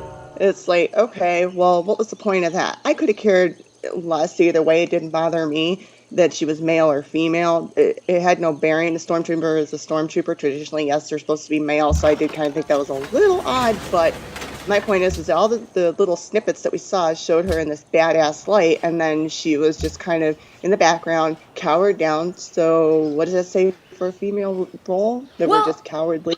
Part of the problem is that people are totally devaluing Princess Leia in the original trilogy because she was badass. I'm sorry. In A New Hope and an Empire, she kicks some serious ass. You didn't mess with the princess. And people are like, oh no, Princess Leia, she was slave Leia and it's so horrible. Wait a second.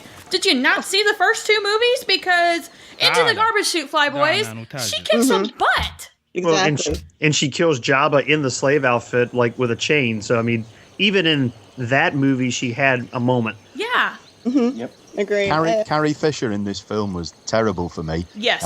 She sucked through her teeth every time she spoke. She didn't really emote very well. It was one of my biggest problems. I really didn't enjoy her performance. And yet, I don't think she had much to do. Well, I don't think she had the opportunity to give a performance. It was just really hey, I'm here, tell us what you know. I think that if in a future movie, if she actually gets out into the action, I think she'll kick everyone's ass. Well, and yet, Steve, she was 10 times better than I was expecting. Oh, yeah. She was like my one biggest fear going into this movie. I was like thinking that she would I really thought she was only going to have like 2 lines because I thought they were going to play her down so much that she was going to be on the screen, say 2 lines, and then sayonara. But what she did have, I thought what she did as good as someone who's had her life could do with them, Yeah, to me, Carrie Fisher will always be Princess Leia, and so that probably helps that I already have that in my mind when I see her playing that role. But I thought she did fine with it. Yeah, I thought the scene with Harrison Ford when they're saying goodbye and they're talking about their life and how they got to this point and about their son and how it affected their lives and their marriage and how they both went back to what they know because after their lives blew apart when their son turned and presumably destroyed what Luke was building, that's what we heard. I thought that was really kind of a good moment to have because it answered a lot of questions for all of us fans of why Han and Leia weren't like sitting at home and having tea on the veranda. Instead, she's in the middle of this new rebellion. He's doing his smuggling stuff that we have never seen Han Solo do, by the way. How awesome was that to have him and Han and Chewie in an adventure that we've only read about? So hold on a second here. I thought Carrie Fisher did the best she could with it. I thought it was underwritten. And no, I don't think she's going to kick ass in the future. I think she and the old Admiral Akbar are going to be standing around that thing in the next 2 movies. Like instead of Mon Mothma, I think she's going to take a backseat to Daisy Ridley in the action department as far as females go. How good is Admiral Akbar saying, "Oscillator"? What did you guys think of the introduction of the Falcon, too? We haven't talked about it, but I loved the way they introduced the Falcon in this film. That was great. That was fun. I love that we all thought it was Han Solo flying that Millennium Falcon in that trailer, and it turned out, nope, it's somebody else. My favourite bit of the film, without any doubt, of course, apart from Akbar's appearance, was the last couple of minutes, because that bit where Luke turned around just brought chills right up my spine. He looked awesome, and I cannot wait for episode 8 to see what he can do and where he's at. I can neither confirm nor deny that I cried when at that first shot where they saw the back of him. I can neither confirm nor deny that tears were coming out of my eyeballs. I heard that movie theaters have been really dusty the last week. And I bet you got something allergies. in your eye. Yeah, I had terrible allergies on Starkiller Base when Han was killed, and seeing Luke, I got goosebumps. Did you think for a moment that Luke wasn't going to be in it at all? No. Yes. No. I thought I didn't think so during the movie.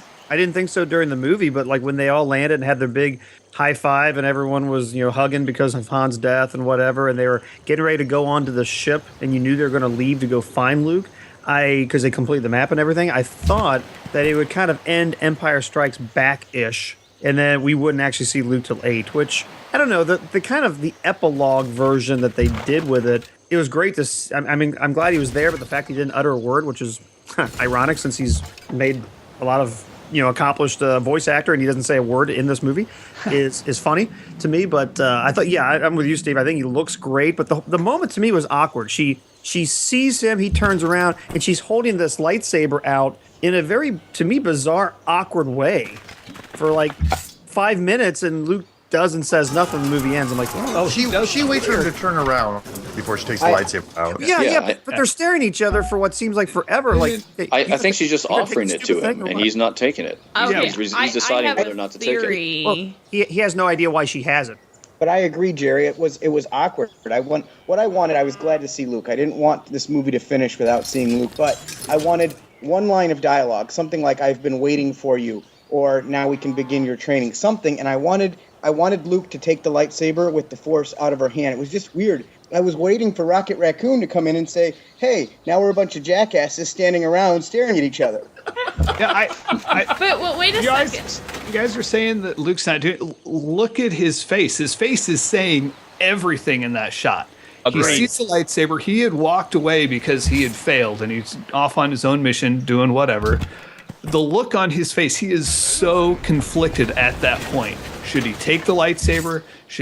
What path is he going to take? He doesn't know what he should do, and the expression on his face says it all to me. I didn't see an expression on his face at all. I think if you're getting that out of it, I missed it. I didn't think that he was emoting with his facial expressions at all. I did. I saw something like, who is this? Why does she have that saber? What's going on? Is this the moment? Like I saw him questioning what he was seeing. Whether or not it was exactly what Andrew said, I don't know, but I saw something in his face as well. I think he knows exactly who Rey is, and he was just, he is Jedi Master Luke, the guy who was starting up an academy. He's strong enough that if this girl has suddenly tapped into the Force, I'm sure he's aware of it. I really think that he's looking at her and he's trying to make a decision on what to do next. But do you think Rey is possibly his long-lost unknown daughter? I was going to say, why is nobody speculating on that? That seems very a lot of people. Yeah, that's what I thought, like that face, because it's very likely that, maybe Luke got around and he was a little bit of a scoundrel, had some one-night stands a few places, and he was a war hero, of course. Yeah, he totally banked on that medal of Yavin and, used it in the bars all the time. Hey, babe, did you see my medal?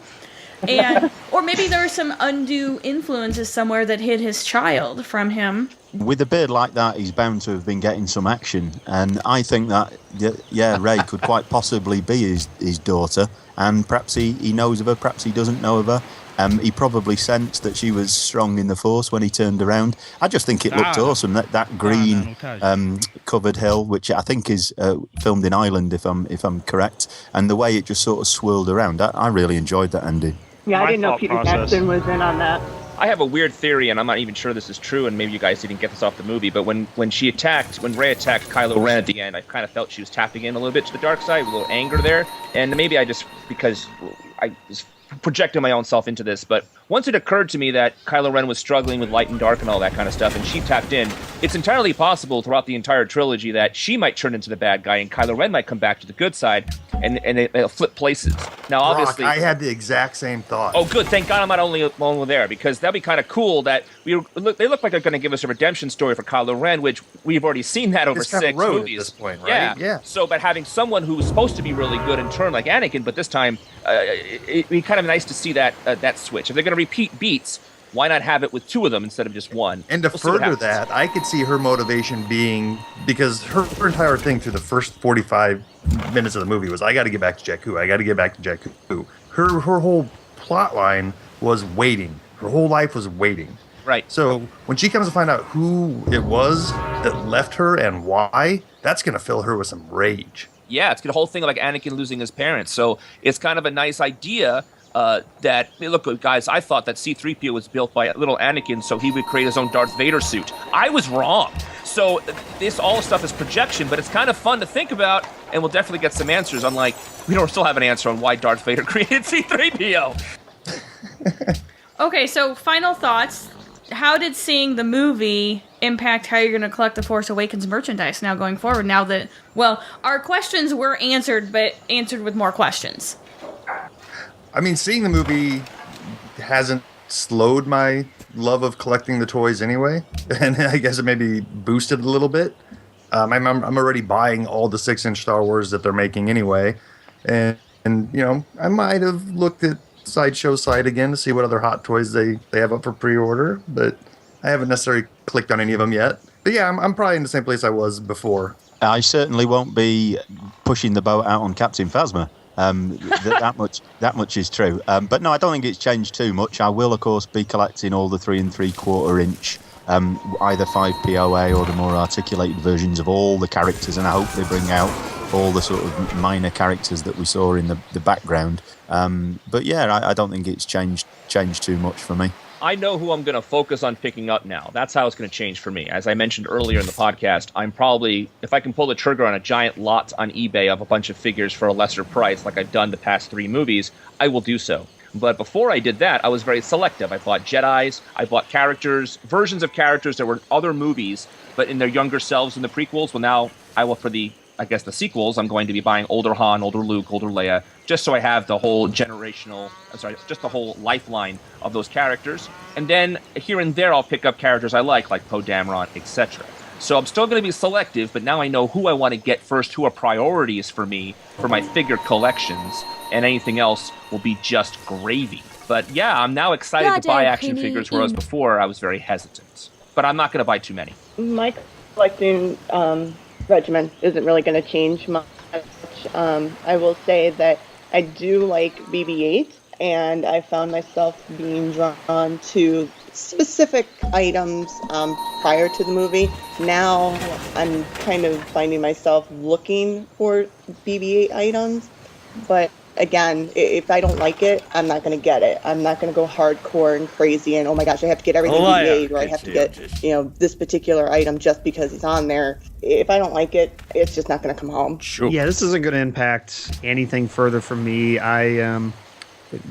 The one additional action figure I bought after seeing the movie, and I actually almost bought it a few days ago and I just changed my mind, but after seeing that Kylo Ren wasn't a Darth Maul type character, I did go ahead and pick up the Walmart's super articulated version of him, primarily because my mom wants a couple extra things to get me for Christmas, and I said, hey, this is a good one, so I'm actually going to, Steve, like you, I'm going to actually give it to her to wrap up and give back to me. But beyond this, no, I'm not going to get into buying these figures now because I enjoyed the movie. But I did enjoy the movie. But it goes back to, hey, I think this is going to be a excellent Star Wars for another generation of fans. Like I said, I saw these movies with the second time with a few kids, and they loved it. I'm sure they're going to want every figure possible, and they can have at it. And I'm glad Disney is creating something for the future. But no, I'm good. I am so relieved that I didn't hate the movie, because I have all these Hot Toys pre-ordered, and I was so afraid that I was going to walk out of the theater and think, man, now I got to cancel all those orders. I've got non-refundable deposits. What have I done? But thankfully, I did really enjoy the movie. So I'm going to continue with the Hot Toys and with the 6-inch line and the 3 3/4 inch line. I may become more selective over time with the 3 3/4 inch line. Just as I get into a lot of the ancillary characters, you get each of the gang members that come after Han, and some of those I may not pick up because I thought some of them just didn't look Star Wars to me. But yeah, I don't think it's going to change too much. I'm going to have to scale back some of my odds and ends that I pick up, my impulse buys. But overall, yeah, still Hot Toys 6-inch and 3 3/4 inch. If I may interject here, and I am sorry to interrupt this sort of thread, but if I can just tell you how much I hated that whole Kanji Club sequence. Firstly, because every time I heard the word Kanji Club, I just heard Culture Club. So I just got going through my head, the comma, chameleon. And it was the two guys from the Raid, and they're awesome sort of martial arts stars, and they didn't use any of that. Those tentacle monsters were horrible. I think they're called Rathtars, and that whole 5-minute sequence with the angry Scottish bloke and who reminded me of Phil Kogan. It was just a horrible, horrible sequence. It wasn't Star Wars at all. As far as collecting goes for me, much like Sarah, seeing the movie, I have some different opinions, and I'll focus on some different characters. Overall, it's not going to change much. I have really, in the last 2 years, decided that I'm going to focus on OT, and that really doesn't change here. I'm going to continue on picking up the characters that I like in the 3 3/4 and 6-inch. I've been all in on the 6-inch to this point. I don't think that's going to change unless you start getting into some really obscure characters, which I don't think we're going to see for a while. We still need to get all of our older heroes in the 6-inch scale. So, but I mean, as I mentioned earlier, space is becoming an issue, and I'm finding that, I really want to focus it on the ones that I love the most, and so that's where I'm going to spend my dollars. As I said before, I was kind of waiting to see the movie before I really started collecting anything, kind of with the hopes that I wouldn't have to collect anything to save my money. But I think I will pick up a few pieces here and there. Like I said, the helmets and the Way design. to go, Steve! You killed the call.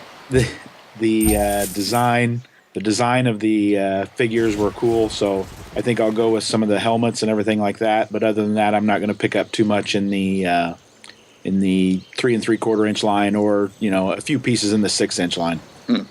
I'm going to follow what Brock said. I'm going to look for the characters that I know and love from the original trilogy, get updates and their new, older versions, and then pick and choose some of the villains or some of the other characters that really start to stand out going into the Episode 8, the anthology movies and things like that. In the 6-inch scale, Hot Toys we'll still see. Really focused on the original trilogy there, and that's where collecting's taken me. Join the dark side of Hot Toys. Space, man, space. Jeff, do you want to go? Or Jonathan? Go where? Go.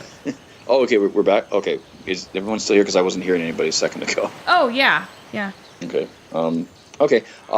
As for collecting, the only thing I had going into this was a concern. Is if Kylo Ren ends up killing Chewbacca as well, then I would have to get rid of my Kylo Ren merchandise. But fortunately, that didn't happen, so I can keep going on spending happily. I'm not going to really deal much in the 3 3/4 inch figure line anymore. The ones I picked up have pretty much been just out of a hey, I need to buy something kind of weird sort of necessity, and the 6-inch stuff wasn't available. I like them, but I think I'm just going to save the money, put them towards Black Series 6-inch as they come out. Pretty much the same.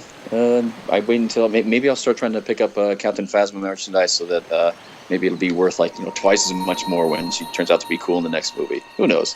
I think, like Sarah, I might pick up some cute BB-8 items. We already have the remote control ones, the Spiro and the Target one, which now that I've seen the movie, I want to go back and play with, especially since there's been some software updates to the iPhone app for the Spiro.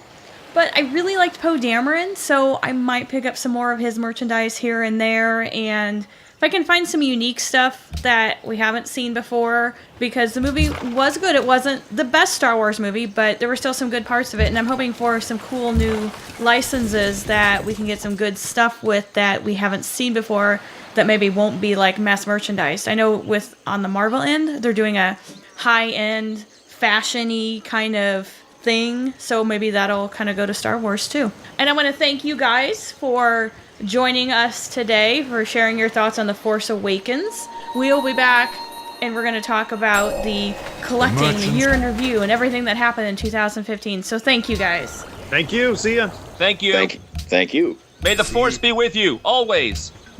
See you next time. Thank you, everyone. everybody. Happy holidays. See you guys. Hey, Ginger Prince, can you do the Akbar line to send us out? I don't know if I know the entire line. I just know he said the word Osalaja. That's all I wanted, buddy. That's all I wanted. Thank you.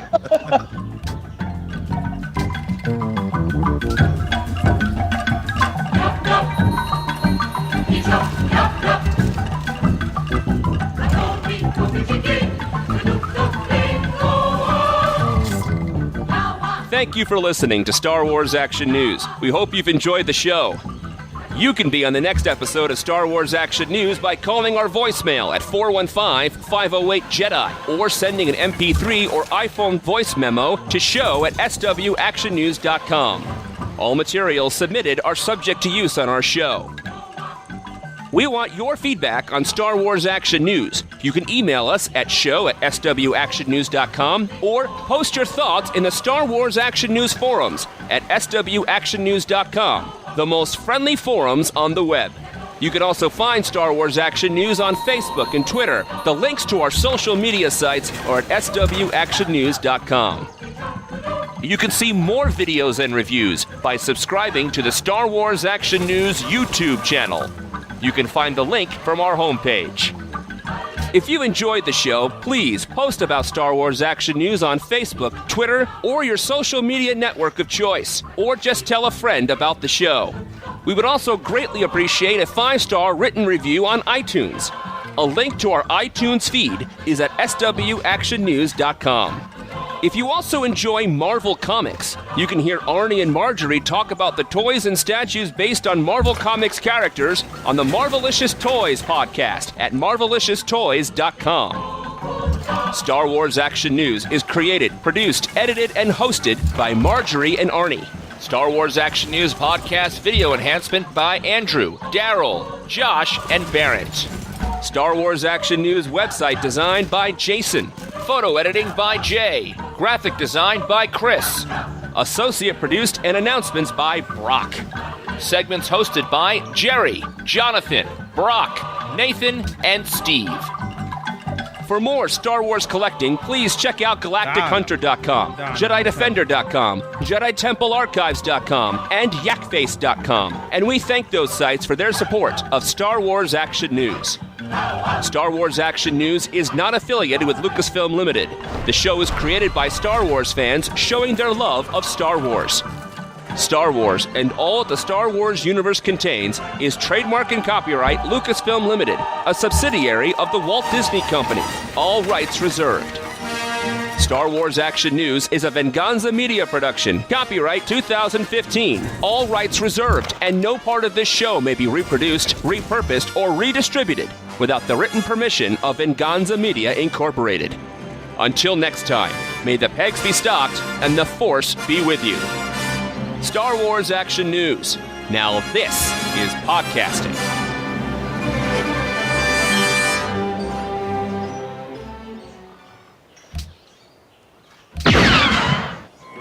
Star Wars Action News is brought to you in part by Dorkside Toys. At DorksideToys.com, you can get the latest Star Wars toys, as well as Marvel, G.I. Joe, The Walking Dead, and more.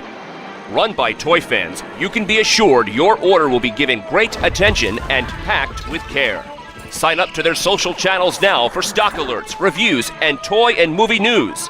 DorksideToys.com. You'd be a dork not to shop there.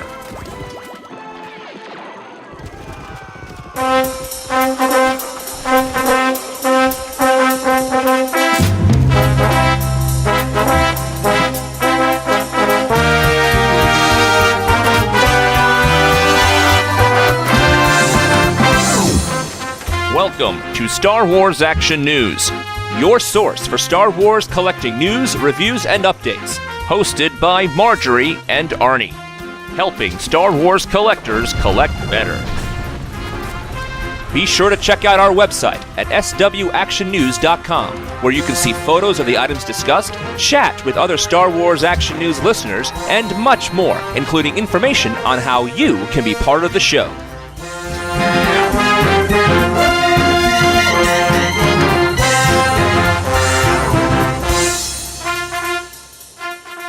Hello and welcome to Star Wars Action News. This is Marjorie. This is Arnie. This show coming out on Tuesday means 2 days. Technically, probably about 18 hours until Marjorie and I go to the theater to see The Force Awakens. Yes, we're going to be seeing it down in St. Louis at Ronnie's, where they're having a Star Wars marathon, which is one of the only ones, I think, in this area outside of Chicago having it. Yeah, we had a hard time finding one that was doing the marathon. We bought the tickets the day they went on sale. Good thing we did. The marathon is sold out.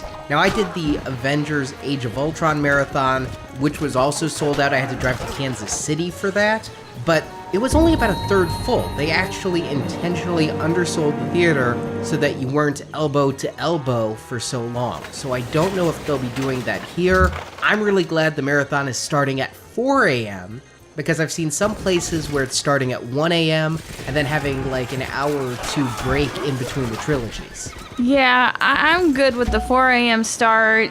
Okay, I'm not good with it, but because that means I've got to be up like barely even asleep. But hey, 4 a.m. is better than 1 a.m. So we hope you'll follow us on Facebook and Twitter as we will be posting updates from the marathon and let you know how it goes. And just in case slightly sleep deprived is not the best way to see The Force Awakens, no, we're going to see it again the next day, also at Ronnie's, because they have the 70 millimeter IMAX print of this. Some parts of The Force Awakens were shot in 70 millimeter IMAX, and if you go to one of the IMAX theaters that's kind of IMAX, but not fully IMAX, which is where we had tickets originally. We were heading to Chesterfield, I think it was, to see it. Yes. So we return those tickets, we will be seeing a Friday matinee at Ronnie's, and then heading back down to Ronnie's later this month, because 70 millimeter, gotta see Hateful Eight, Quentin Tarantino. Yeah, it's one of the few theaters that has 70 millimeter, so we'll spend a lot of time at Ronnie's, I think. It's now going to be my go-to IMAX, the real IMAX, not the faux IMAX. But if you see it in IMAX, if you see it in 3D, if you see it in 2D, I'm guessing if you're listening to this show, you're going to be seeing it. Yes. And we're going to be doing a show a week from today. We're normally an every other week show, but come on, The Force Awakens. So think of this as like a bonus show to kind of tide you over while you're standing in line waiting for your seats, or biding some time in between trilogies of the marathon, or just sitting at work. Star Wars Action News, kind of to our On the Pegs reporter Jonathan. Stores. Discuss what's being found in stores and online. I'm Jonathan, and if you've been to the stores lately, you probably picked up that there's a lot of new merchandise out there. I, for one, have been completely overwhelmed by the sheer volume that we're seeing in the stores. I think back to all those times where I would go to the store and there would be nothing on the pegs, and I would hope just to find something new. Well, the moral of the story is be careful what you wish for. It is mind-boggling, the amount of new merchandise that's out there. Not only Hasbro, but you have knickknacks and tchotchkes galore. Today, when I made the rounds through the stores, I saw puzzles, I saw signs. Target has a whole section in their one spot. It really is mind-boggling. I can't go over everything that I'm seeing new in the store, so I'm just going to talk about what I've picked up lately. With the high volume of things in stores, I guess it was inevitable that I'd find a lot that I needed. First off, I was able to find the second wave of the Walmart exclusive 3 3/4 inch Black Series figures. This is the wave with the super articulated Kylo Ren, First Order Stormtrooper, and Yavin Ceremony Princess Leia. And I have to say, for the most part, I'm pretty pleased with these figures. I mean, the price point is a little bit high, but the sculpt and articulation on these figures is really nice. Also in the Hasbro camp, thanks to the Star Wars Action News Facebook page, I was able to pick up the 6-inch Final Battle Darth Vader, the one with the translucent head to simulate when he was getting shocked by the Emperor. Now, I haven't had a chance to open this one yet to compare it to last year's 6-inch Darth Vader, but the two look pretty comparable. And to be honest, it looks really nice left in his packaging. Speaking of exclusives, at Toys R Us, I was able to find 2 new 6-figure multi-packs from the Epic Battles line. These are the ones that have repackaged the 5 Points of Articulation Saga Legend figures for the past couple of years. We have a prequel trilogy set and an original trilogy set. The prequel trilogy comes with a Qui-Gon and a Darth Maul to represent Episode 1, a Mace Windu and a Jango Fett to represent Episode 2, and an Obi-Wan and an Anakin to represent Episode 3. In the original trilogy set, we have a Stormtrooper and Chewbacca for Episode 4, Darth Vader and Luke Skywalker in his Bespin outfit for Episode 5, and Princess Leia in Endor gear and a Scout Trooper for Episode 6. Now, these are straight repacks. There's nothing new here, so if you aren't a package variation collector, you can probably skip these. As far as new